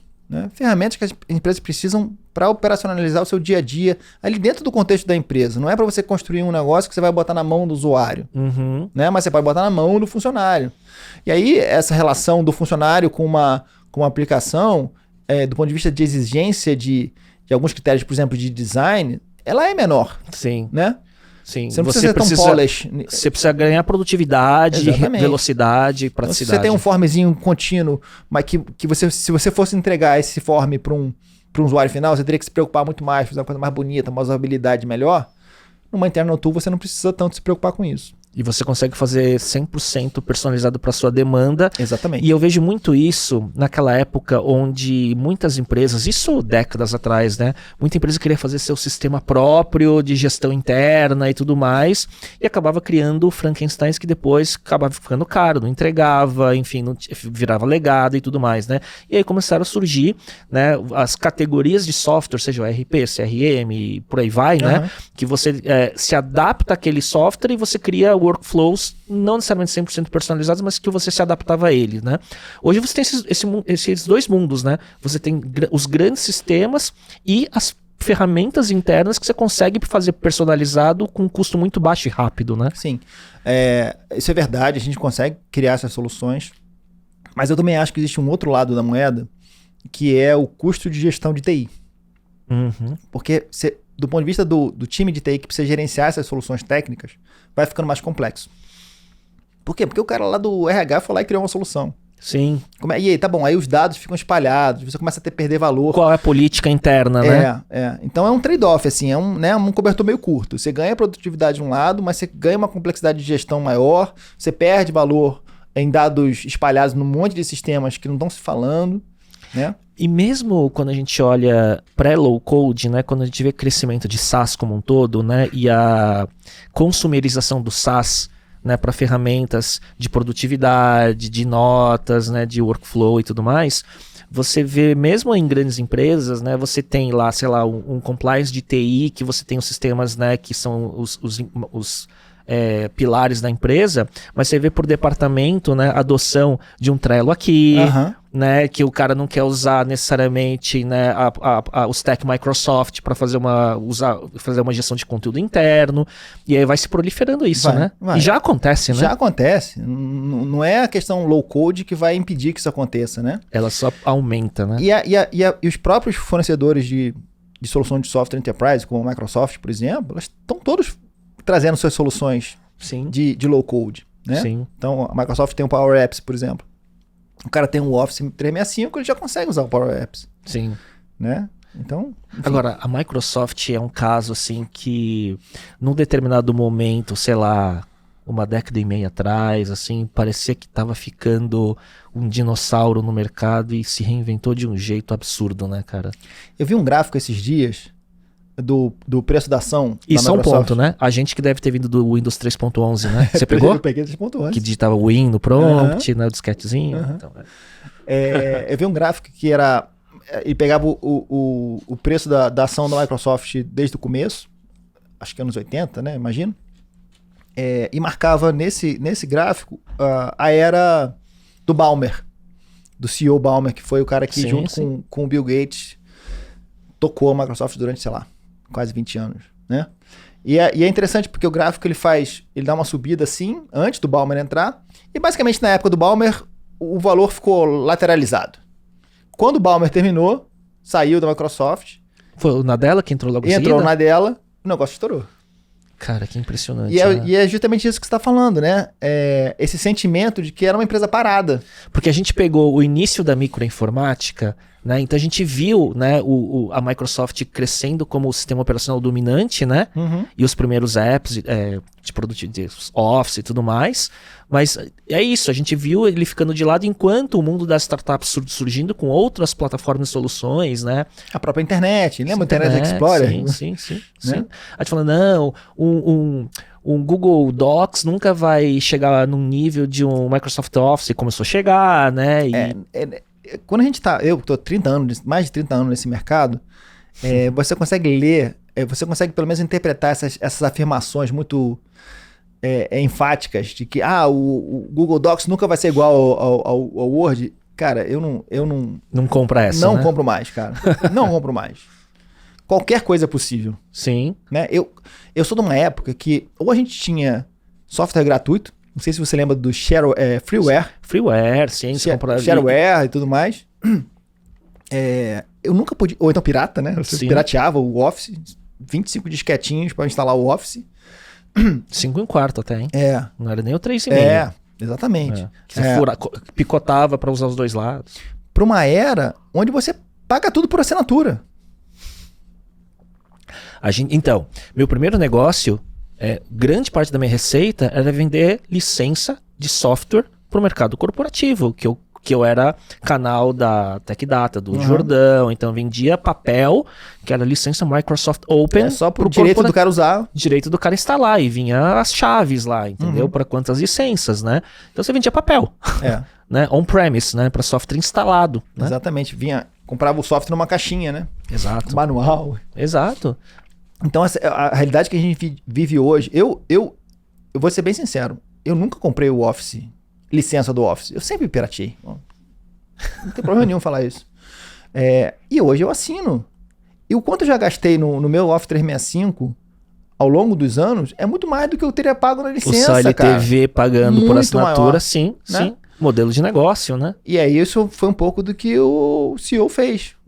Entendeu? Cara, ele é brilhante, né? E o nó do cloud também, né? Ele abraçou a briga com a AWS muito bem, né? Não, e uma execução, né? Porque o que me parece é que na era Ballmer, né? Foi focado em poucas vacas leiteiras, né? Que depois, como não foi repensado o modelo, elas foram ficando no tempo, né? Sim. Então, grande parte da receita era Windows, Office, né? E os sistemas de Enterprise, né? De Microsoft, Windows Server, Exchange, SQL, por aí vai, né? O próprio surgimento da nuvem, né? Onde a licença do Windows, que você sobe uma máquina, ela está embutida no preço que você paga por hora, sim, também trouxe uma linha de receita que a Microsoft não vislumbrava, né? Ou seja, cara, a AWS está me gerando aqui uma receita de licenciamento gigante. E há um repasse ali dentro, né? Quando você instala, quando você sobe um servidor Windows lá, né? Eu quero morder esse negócio, né? Eu quero morder a margem que existe ali na venda do hardware, na nuvem. Mas se isso é uma ferramenta de geração de licença, eu quero adotar esse mercado. Eu quero dominar esse mercado. Fábio, uma coisa que a gente tava batendo um papo antes de começar a gravar, e você falou que você não tem tabu nenhum em falar, é sobre os aprendizados em cima do que não deu certo, né?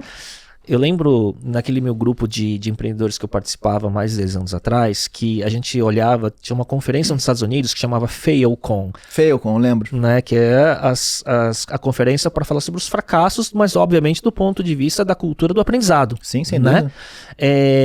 O que você pode falar um pouco sobre os seus aprendizados? Olha, cara, entre negócios e projetos, eu devo ter feito umas 15 startups na minha vida. A maioria falhou. Né? Errei de alguma forma, ou estava antes do tempo, ou não soube gerir, ou algum problema financeiro, ou a falta de dinheiro, ou a falta de tração, seja lá o que for. Eu nunca tive problema nenhum em falar sobre isso, né? Eu sempre entendi que qualquer falha na vida é uma oportunidade de aprendizado, e se é uma oportunidade de aprendizado, que ela possa ser compartilhada, né? Falada sobre. No Brasil a gente tem uma cultura completamente diferente dos Estados Unidos, onde a falha é mal vista. É que falha não é fracasso, né? O cara tá criando uma startup, vai pedir dinheiro pro investidor, e você conta que você já falhou 3 vezes antes, opa, esse cara é melhor do que o cara que tá começando pela primeira vez. Sim. Porque ele já sabe um monte de coisa que ele não pode fazer. Aqui no Brasil, se você tem esse cenário, talvez o investidor fale assim, pô, esse cara falha demais. Qual a chance dele falhar de novo? É grande, não vou botar dinheiro nesse cara. Então, uma inversão que, ao meu ver, a visão americana, eu acho que o que é os Estados Unidos mostra que isso é correto. Aqui no Brasil a gente não tem isso, né? É o inverso. E eu vivi isso bastante, né? E eu sempre tive essa ideia de que, cara, se é uma forma de aprendizado, é uma coisa importante para ser compartilhada. Na minha fase mais popular ali, na época do Camiseteria, eu chegava a dar 3, 4 palestras por mês. Eu falava muito sobre falha, né? Contava as histórias todas, enfim, era legal. E até o exemplo da cultura, né, da reunião coletiva, de apontar e poder falar para o CEO, né, quais são os pontos de fricção e tudo mais, já mostrava isso até que não era só sobre falhar, né, mas é a cultura de transparência e comunicação aberta também, né, Sim. que também tá ligado, né. Eu acho que o CEO, a figura do founder, do CEO, ele acaba se colocando numa capa de super-homem que não é verdadeira. Entendeu? E então ele não pode ser criticado, ele não pode estar errado. Assim, ele com ele mesmo. Sabe? Que gera uma pressão também Total. de solidão absurda, né? Você sabe bem, né? Absurdo. Então você compartilhar os teus medos, os teus erros, eu acho que é um exercício de vulnerabilidade fantástico. Esses grupos que você falou, o exemplo do Vistas, do IPO, etc., é muito isso. Você tem um ambiente de total confiança em que você pode falar o que você quiser. Alguns grupos são mais focados na questão profissional. E você poder trazer para um grupo de empreendedores que tem uma jornada completamente diferente da sua, uma experiência completamente diferente da sua, e você trazer um desafio, cara, não estou conseguindo fazer a empresa crescer, meu investidor está no meu cangote, como é que eu lido com isso? Tem um problema com sócio, problema com sócio, que é o que mais acontece. Outro dia eu fiz a conta de quantos sócios eu já tive na vida, era mais de 20, cara. Uma loucura. E esses grupos, né, de peers, né, de empreendedores, de executivos, é muito isso, né? O grande mote é ser o executivo número 1, ser o líder, ser o empreendedor é a figura mais solitária, né? Porque tem coisas que você não consegue compartilhar para cima, para baixo, por lado, né? Exatamente. Mas você tem que ter um grupo de segurança psicológica do próprio empreendedor, senão você fica vivendo dentro de si, né? Sim, e às vezes você quebra, né? Na pessoa, né? Você Sem dúvida. É depressão, é inanição, você não consegue mais fazer mais nada. Então, assim, botar para fora, eu acho que é o princípio, né? O básico, que a maioria das pessoas, pelo menos no Brasil, não fazem. Sem dúvida nenhuma. O Fábio, como que você analisa hoje o depara de quando você começou a empreender para o mercado de hoje, né? As condições, as facilidades que o mercado evoluiu ao mesmo tempo e quais as armadilhas que você vê assim, de empreender no Brasil ainda hoje? Olha, Brasil é uma coisa talvez única no mundo. Porque ao mesmo tempo em que a gente tem um mercado grande, um país cheio de problema, e que isso se traduz em oportunidades, né? Se você tem problema, você precisa de solução. E a tecnologia hoje em dia é uma ferramenta fantástica para resolver um monte de coisa. Então, ao mesmo tempo que você tem um mar de oportunidades, você não tem um mar, você tem uma coisa meio lamacenta, que você não consegue correr, não consegue nadar rápido, você não consegue fazer nenhum nem outro. Então é uma coisa um pouco contraditória. Mas, enfim, a gente tem oportunidade, né? Isso eu acho que é o principal. E essa capacidade de navegar, de andar nessa lama, é o que separa meio que os homens dos meninos no empreendedorismo, né? E aí eu acho que tem uma característica fundamental que todo empreendedor no Brasil precisa ter, que é a resiliência. É a capacidade de tomar um tombo, levantar e fazer isso tantas vezes quanto você precisar para chegar naquele objetivo que você quer na tua vida pessoal, de construir alguma coisa, de sair de um contexto familiar que não é legal, seja lá o que for. Então é resiliência. Eu acho que no Brasil o que o empreendedor precisa é muita resiliência, porque não é fácil. Não é fácil. E na verdade, quando você tem um poder público, né, que para quem empreende, cara, parece que joga contra, né, cara, condições trabalhistas, impostos, é um absurdo pra gente se manter com... Eu não sei com quem eu tava falando, numa entrevista recente, que tava falando, cara, o empresário brasileiro ser competitivo no mercado global é muito difícil, né, por conta das condições que a gente tem aqui, né, que puxam em todos os sentidos, né. Eu vou te fazer essa pergunta. Quantos empreendedores brasileiros que foram para os Estados Unidos e prosperaram? Acho que a taxa é bem alta. É bem alta. Eu conheço diversos, assim... Porque chegam num terreno favorável. E o cara cria casca aqui no Brasil. Exato. E ele vai para um cenário favorável, o cara brilha. Exato. Eu conheço um cara brasileiro, deve estar uns 30 anos na Flórida, o maior fornecedor de madeira da Flórida. Brasileiro, cara.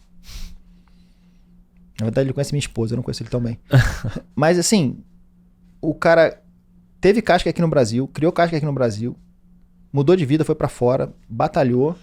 Em 30 anos se tornou o maior fornecedor de madeira compensado da Flórida. E fosse aqui, ele teria um tamanho 100 vezes menor, né? Porra, não seria nada, entendeu?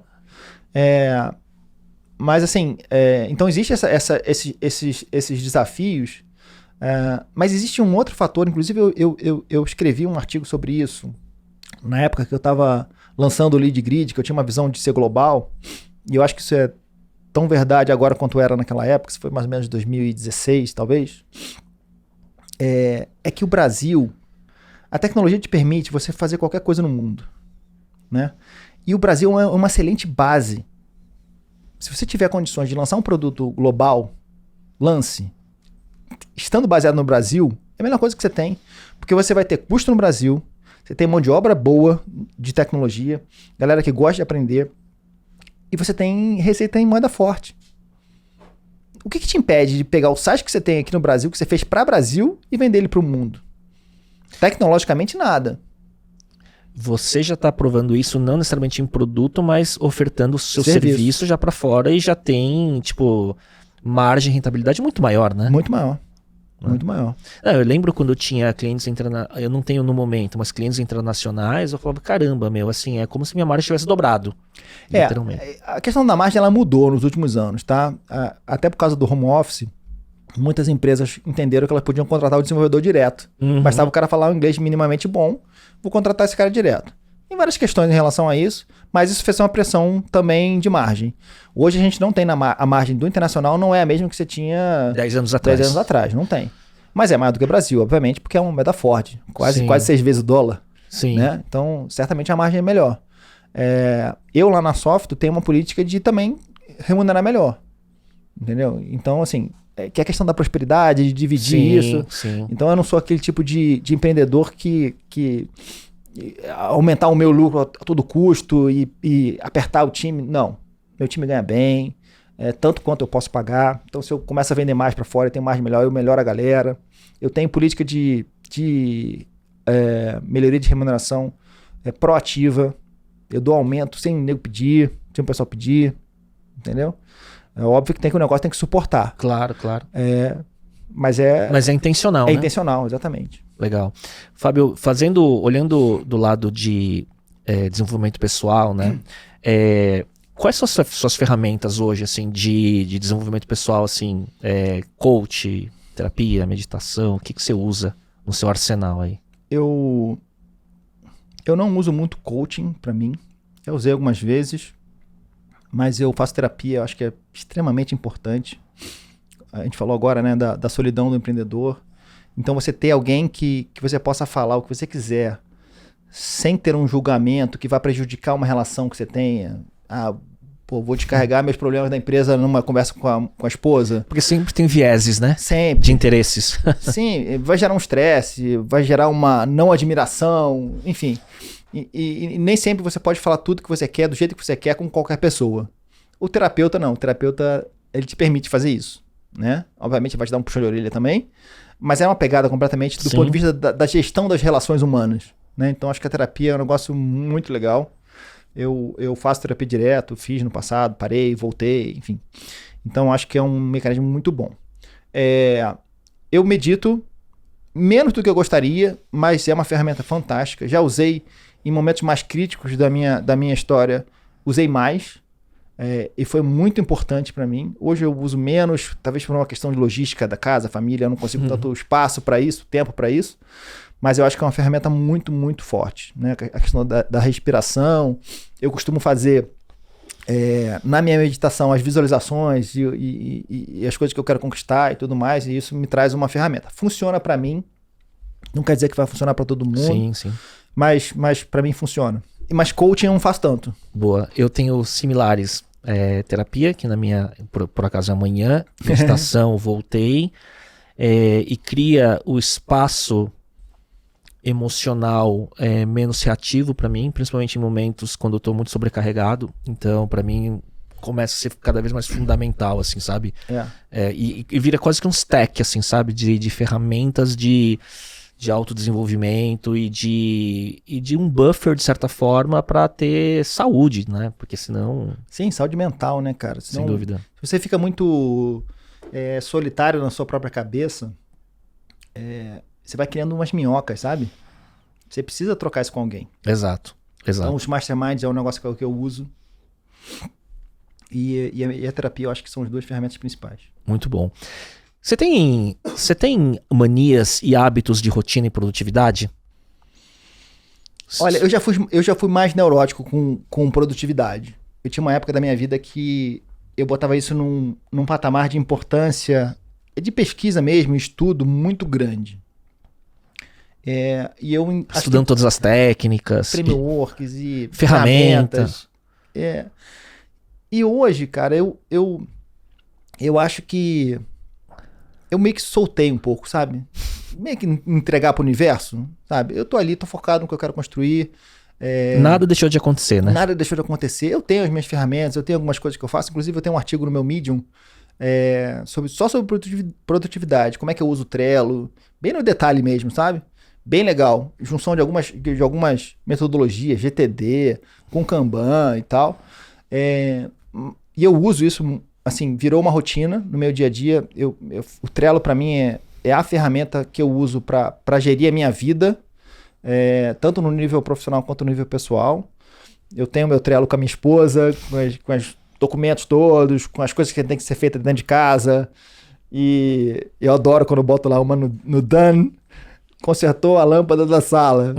E aí depois, você não faz nada. Tá aqui, ó, no Trello, tudo que eu fiz. E dá uma dopamina, né? Essa questão do done também. Não, de ótimo, ver o que... Porque ótimo. Tem coisa no to-do que quando você tira da lista, você também tem o senso de perder a recompensa de ver que foi feito. Sim. Se você só vê a pilha do que falta fazer, né? Eu acho que tem um pouco disso. Então, pra mim, Trello é uma ferramenta fantástica, é a minha ferramenta do dia a dia. Vale a pena esse artigo que eu tenho no Medium, que é só sobre isso, só sobre produtividade usando o Trello como base. Tem outras ferramentas. Tem uma coisa que eu acho muito legal, que hoje em dia eu não uso tanto, mas já usei bastante, que é a história dos aplicativos de resumo de livro. Ah, sim. E eu tenho um hackzinho ótimo em relação a isso, né? O que o pessoal normalmente vê, né? Usa esses aplicativos de resumo. Eu não quero ler o livro, muito grande, não quero perder o tempo, vou ler o resumo e tá tudo bem. Sim. E acho que tem algum valor nisso, né? E eu uso esses aplicativos de duas formas. Uma, me pareceu um livro interessante, eu vejo o resumo para ver se realmente é interessante. Para depois eu ler o livro. Tá. Mas ele é um filtro para você não investir tanto tempo num livro ruim. Boa. Tá? Então eu já consigo fazer um filtro só usando o resumo. Então o resumo não é um motivo para eu eliminar o livro. Sim. Mas é para filtrar. Para filtrar, exatamente. Eu quero ler um monte de coisa, minha lista do Goodreads é gigante, então eu uso para essa ferramenta. Mas existe um outro fator que eu acho que é muito mais valioso, que é o seguinte. É um negócio chamado Spaced Repetition. Spaced Repetition é uma forma de você aprofundar o conhecimento na tua mente. Aquele conteúdo que você retorna nele com um espaço de tempo não muito grande, ele aprofunda muito melhor na sua mente. Você incorpora. Você incorpora muito melhor, certo? Então o que eu faço? Eu leio um livro muito bom, eu faço duas coisas. Primeiro, quando o livro é muito bom, eu leio devagar. Uhum. Já fiz speed reading, não faço mais. Eu quero ler devagar. Por quê? Porque eu tenho um space de repetition melhor. E aí entra a história dos aplicativos de resumo de livro. Depois que eu vejo o livro, eu uso o resumo para voltar no conteúdo e fazer o space de repetition. Perfeito. Então eu volto 7 dias depois, 2 semanas depois que eu terminei o livro, eu escuto o resumo de novo. E aí você pode voltar e aprofundar num trecho específico que Se você eu quer quiser, revisitar. Interessante. Então é um outro uso da ferramenta que para mim funciona muito bem. Eu tive também, parecido com você, tá? Eu tive momentos da vida que era sobre produtividade, sobre você gastava tempo para ficar mais produtivo, né? E não ficava num loop que perdia propósito muitas vezes, né? E às vezes é muito mais você saber o que fazer do que o quão produtivo você é fazendo aquilo, né? Porque às vezes fazer as escolhas certas para as direções certas. Mas o ponto aqui é, nessas fases, eu estava sempre com listas imensas de podcasts para escutar, livros para ler, artigos para ler, então Instapaper, Pockets, né? Bookmarks de tudo quanto é lado e tudo mais. Só que ele gerava uma obesidade intelectual mental, porque você acabava passando pelos conteúdos e depois você não lembrava de nada. Né? Você incorporava uma coisinha, uma passagem aqui, outra ali, mas você não sentia, e ouvia assim, os conteúdos muito bons e depois passava alguns dias e se perdia, né? No vácuo, assim, né? Então isso é uma boa técnica. Para aquele conteúdo que você entendeu que vale a pena você aprofundar e afixar, é uma técnica bastante interessante. Boa. Hobbies. O que você tem feito para descarregar a bateria? Cara, eu tenho uma questão com meu filho. Ele tem uma afinidade fantástica, né? Ele tem uma veia mais tecnológica também, e eu também provoco isso. 12 anos, né? 10 anos. 10 anos. 10 anos, isso. Eu até fiz um projeto com ele no Instagram chamado Desafios do Bem. Meu filho chama Benjamin. Onde a gente posta e grava diversos desafios que eu promovo ali com ele. Então eu tenho nessa relação com meu filho dos meus hábitos pessoais mais legais, né? É uma forma que eu tenho de recarregar. Apesar de às vezes não estar com saco de gravar e tal. Mas é uma relação muito legal que... E essa fase é muito boa. É muito boa. E ele é muito provocador, sabe? E, quer fazer um projeto, às vezes, cara, nosso complexo. Ele queria fazer outro dia um drone que soltava uma bomba. De brinquedo, obviamente. Mas, caramba, eu falei, beleza, vamos ver o que a gente faz isso aqui. Às vezes a gente não consegue. Outro dia a gente fez Ele gosta muito de impressão 3D. A gente descobriu um projeto na internet que você pega uma garrafa PET e transforma em filamento de impressora 3D para você imprimir alguma coisa. Olha só. E era uma máquina, envolvia imprimir as engrenagens, botar uma controladora eletrônica, programar ela e tudo mais. A gente fez esse projeto, tá lá documentado no nosso Instagram. Caramba. Do cacete. Então esse nível de coisa que a gente faz, né? E que eu amo, assim, é uma forma de extravasar e sair um pouco do... Vai muito pro lado maker também, né? Muito, total. Ele tem 2 impressoras em casa. Eu dei a primeira impressora para ele e ele amou, começou a se interessar e tudo mais, estudar e tudo mais. E aí ele descobriu uma impressora melhor que ele queria comprar. Aí, papai, me dá a impressora aqui, essa aqui. Eu falei, cara, essa aí eu não vou te dar não, muito cara. Eram, sei lá, uns 8 mil reais a impressora. Não tava afim de dar uma impressora de 8 mil reais pro meu filho assim de bobeira, né? E aí eu falei assim pra ele, filho, não vou comprar não, cara. Vamos arrumar um jeito de você ganhar dinheiro pra comprar. Empreenda. Aí a gente criou, junto com ele, eu ajudei ele a criar uma lojinha no Shopify, chama Prints do Bem. É onde ele vende as coisas que ele imprime, né? E aí ele fez isso, a gente lançou, ajudei ele a divulgar e tal. E tá gerando uma receita. Comprou a impressora nova com o dinheiro dele, cara. Gerou receita. Uma ajudinha aqui, outra ali. Claro. Mas, cara, fantástico. 10 anos, 10 anos, cara. É uma coisa... Assim, então esse mundo, relação com o filho, é uma válvula de escape grande pra mim. Que legal, cara. Que legal. E eu acho que eu boto numa outra categoria... Qualquer coisa que envolva a natureza. Eu preciso muito estar no meio do mato, no meio do mar, pra recarregar, sabe? Legal. Então, às vezes eu junto 2 coisas. Vou fazer um camping com meu filho, os amigos, no meio do mato. Eu gosto muito de vela, apesar de estar um pouco afastado. Mar é uma coisa que fala muito comigo também. Surfo com meu filho de vez em quando. Enfim, essas são as poucas coisas que eu faço para descarregar. Daqui a pouco o Ben vai virar seu co-founder em alguma coisa. É bem possível. Daqui a alguns anos aí, né? É bem possível. Boa. Reta final, Fábio, que não podemos perder a ponte aérea. Tem que voltar pro Rio. Não sei se deu tempo de fazer um pre-work aí, né? Mas vou lá fazer algumas perguntas rápidas aqui, né? Hoje, o que você acha que é um hábito que te ajuda no dia a dia? Eu vou citar a siesta que eu falei agora há pouco, né? É um negócio que... Quantos minutos? O ideal é 20 minutos. Tá? Passou, fica grog, Fica né? grog, exatamente. Então eu vou 20, 25 minutos, pra mim funciona bem. Como eu almoço em casa, trabalho de casa, eu tenho um escritório e eu vou uma vez por semana pro escritório, mas a maioria dos dias eu fico em casa. Então, o almoço tá pronto, eu almoço em 15 minutos. Então eu tenho ali, na minha horinha de almoço, eu consigo tirar. Faz tudo, né? Faço tudo, cara. E é outro Fábio quando eu faço isso, cara, de tarde. É outro Fábio. Muito bom. Você falou trabalho de casa, eu vou ter uma curiosidade, assim, uma curiosidade de nerd, de geek, assim. Qual que é o seu workstation de trabalho, setup? Eu tenho 2 monitores, depende. No escritório eu tenho um monitor curvo um pouco maior, e em casa eu tenho 2 monitores e mais um notebook. Então eu fico com 3 telas. Aí tem setup de luz, meu escritório é virado pra janela, e a minha janela dá pro mato. Puta, que legal, cara. Então assim... Casa? Não, apartamento. Apartamento. Eu moro em Botafogo, lá no Rio, mas eu moro no fundo do bairro, virado pra floresta. Que legal. Então vem passarinho, mico, já vi tucano, essas coisas. Então essa questão de ver o verde acho que ajuda muito na questão da energia, né? Muito bom. Mas esse é meu setup. Eu tenho um bom PC, eu não sou a Apple, apesar de ter iPhone. Mas esse é meu setup. Boa, boa. Um livro que você recomenda dentro dessas, ou mais, né, de um livro, né, dentro dessas leituras com spaced repetition, gostei do conceito, não conhecia. O que você recomenda? Vou fazer um parênteses aqui. Essa questão do spaced repetition, tem um curso na Udemy ou no Coursera, não me lembro, que chama Learning How to Learn, que é muito bom.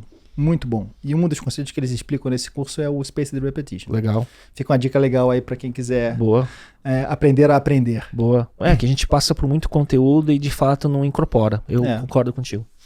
Olha, eu vou citar aqui um livro que eu li alguns anos atrás, e acho que tem um pouco a ver com essa história que a gente falou dos desafios e da resiliência e de falhar e tudo mais, que eu acho que me ajudou muito a entender a melhor forma de encarar esses desafios. Eu gosto de estoicismo, né? É uma filosofia que fala muito comigo. Cara, O Obstáculo é o Caminho, do Ryan Holiday. Sim. É um dos melhores livros dele. Mudou completamente minha perspectiva em relação aos desafios que vão surgindo na vida. Enfim, aquela coisa do amor fati, né? De você, tipo, cara, ame o que acontece na tua vida, independente do que seja. Difícil de você incorporar isso na cultura que a gente tem, mas foi um livro que mudou, assim, muito a minha maneira de lidar com as falhas, os desafios. E é muito prático. Muito prático, muito prático. Eu assino o Daily Stoic, aquela newsletter dele, é muito bom, e no sábado vem aquele digest dele com vários artigos. Ele tem uma outra chamada Daily Dad. É mesmo? Que é justamente de estoicismo para relação pais e filhos. E onde que assina essa news? Lá no site dele, lá. É mesmo? Tem um... Olha só, pra mim o Daily Stoic, às vezes o title do e-mail, o subject do e-mail, às vezes é uma frase que eu precisava naquele dia, assim, normalmente porque acho que o estoicismo tem muito dessa identificação, né, com a filosofia, né, assim. Sim, total. Muito bom. Um podcast, filme ou série que você gostaria de recomendar, significando qualquer tipo de conteúdo que você tenha sido excepcional para você. Eu vou citar um documentário que não é novo, mas que foi muito marcante para mim também. Foi um documentário feito pelo History Channel há uns 10 anos atrás, sei lá. Em português chama Gigantes da Indústria. Sim, The Man Who Built America. Fantástico. Foi o primeiro dessa série de documentários encenados que eu vi, né? Porque cada um pegava, porque era aquele tempo da virada do século XIX pro XX, né? Que tudo aconteceu em 50 anos, 30 anos, sei lá, né? Sim, não, é incrível. O que aqueles caras... Tem uma série de questões éticas ali também, né? Mas o drive de empreender, o drive que os caras tinham de inovar numa época que, sabe, você não tinha infraestrutura nenhuma. Sim. Construíram a infraestrutura. Então, muito legal. Foi um filme... Eu lembro que eu comecei a ver a série no History Channel. Eu falei, cara, eu comprei o box de DVD, tenho na casa até hoje, porque realmente foi bem marcante. Depois veio um brasileiro, uma versão brasileira, chamava... Não sei, não vou me lembrar o Mas nome. esse foi o primeiro que depois que gerou várias outras séries de documentários encenados, né? Sim. Que a History fez. E era de uma época que não era como hoje, que você tem numa Netflix e tudo mais, tantos documentários interessantes, né? Aham. Era bem inovador aquele Muito formato. inovador. O formato era muito, muito vencedor. Eu lembro que no Brasil também falava de Santos Dumont. Sim, é verdade. É isso aí. Bem Isso legal aí. também. E podcasts, assim, que você tem hábito tem alguns programas específicos que você gosta? Eu gosto muito do Demoted, que é um podcast que fala da dinâmica corporativa, só que é de humor. É uma referência pra mim, até de conteúdo. Muito legal, Demoted. Eu sigo tantos podcasts, é aquela coisa, né? Você não consegue ver tudo, né? E é muito aquele tema que naquele momento você tá afim, né? Eu sou assim, eu gosto de vários podcasts, mas não que eu escute com um de cabo a rabo, né? É às vezes o tema, o convidado, ou o momento específico que eu quero ver aqui. Às vezes eu tô no carro, aí eu abro o Spotify e pego, sei lá, School of Greatness. Eu vou escolhendo, esse episódio aqui tem um tema Lewis interessante. Howes, né? Eu quero esse tema aqui. Achei interessante esse episódio. Eu vou lá, pego um negócio antigo, 2, 3 anos atrás e assisto. Porque é um tema que eu quero aprender alguma coisa naquele momento. Eu também sou assim. Algum app não óbvio que você usa com frequência? Comecei a usar o Obsidian há pouco tempo. Putz. Cara, e depois eu vou falar sobre enfim, diga. Não, eu gosto do Obsidian. Acho que tem um pouco a ver com essa história da produtividade também. Enfim, tá ali que ele toma nota e faz correlações, né? Faz correlações. Virou o meu reading list, virou o Obsidian. Eu usava Instapaper há tempo atrás, não uso mais.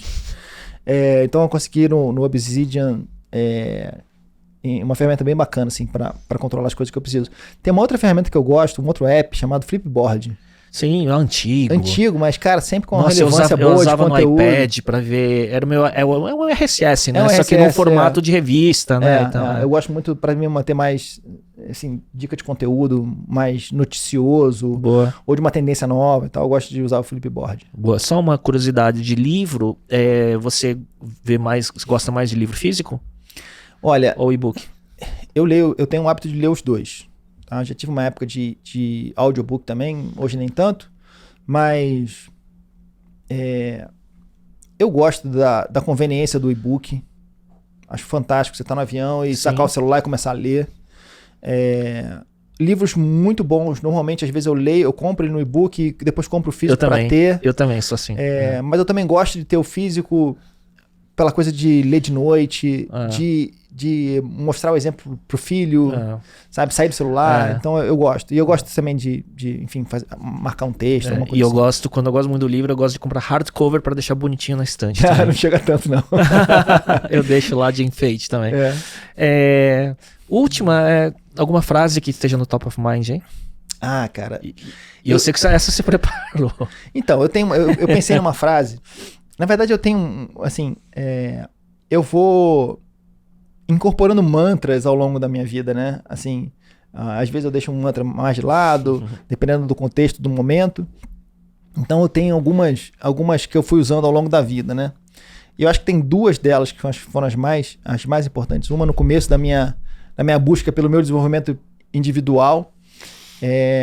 Eu li algum livro, eu não me lembro qual.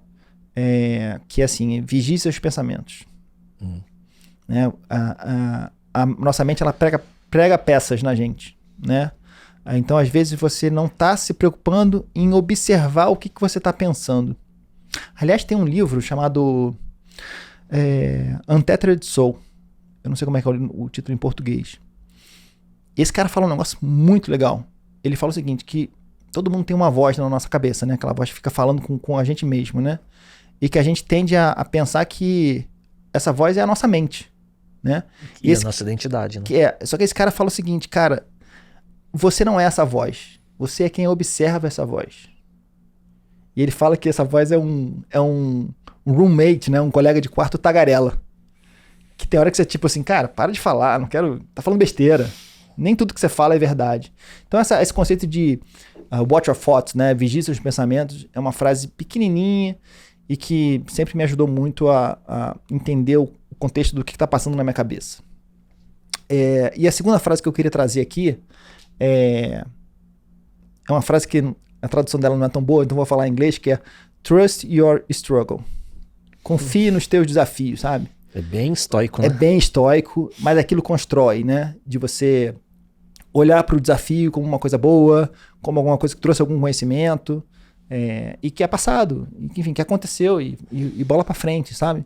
Confie nos teus desafios. Nós, empreendedores seriais com décadas, se a gente não confiar, né, nos struggles, nos desafios, não vigiar o pensamento, a gente só vai acumulando peso. Sim. Não é? Sim. E que vai segurando a gente de andar pra frente e de continuar curioso e se reinventando, não é isso? Sim, e de descarregar aquilo que não tá te servindo, sabe?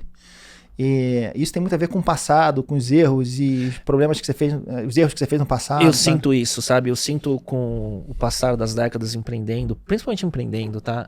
Que acho que talvez seja um problema meu de ter uma identidade muito ligada à vida profissional.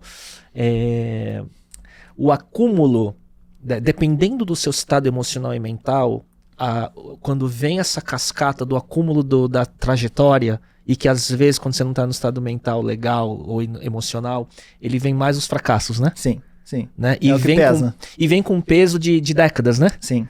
E fica pesado. Então, você tem que aprender a descartar. Exato.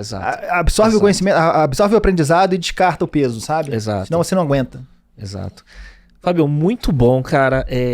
Eu queria agradecer a generosidade de você ter vindo do Rio, porque eu pensei que você tinha organizado sua agenda por conta de N reuniões e compromissos em São Paulo, e encaixou o podcast. E você ter vindo, assim, pra mim, de verdade, foi uma honra. Obrigado, cara. Eu amo isso aqui que você faz. A honra é minha de estar aqui conversando com você e participando do podcast. Eu sou assim, cara. Se tiver uma oportunidade legal, eu compro uma passagem, venho. Se for muito em cima, às vezes a passagem tá muito cara, aí a gente dá uma enrolada. Mas, cara, deu pra vir numa boa, vim com o maior prazer. Fiz umas calls aqui no meio do caminho, me resolvi, tamo aqui. Pegou o final do Junqueira aqui, Peguei né? o final do Junqueira, outro cara fera demais.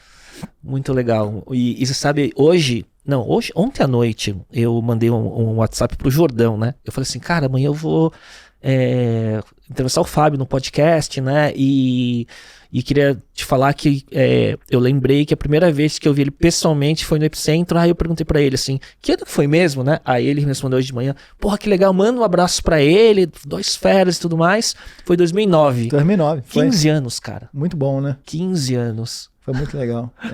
Muito legal. Que bom, cara. Que bom que a gente conseguiu viabilizar isso. Fábio, obrigado. E eu não alongo mais só por conta do voo do Fábio hoje, porque cada tópico dava para derivar N temas aqui e a gente foi sucinto até em muita coisa. Obrigado e a gente vai falando. Maravilha, obrigado pela oportunidade. Obrigado pro pessoal que tá acompanhando aqui. A gente volta na próxima semana. Tchau, tchau.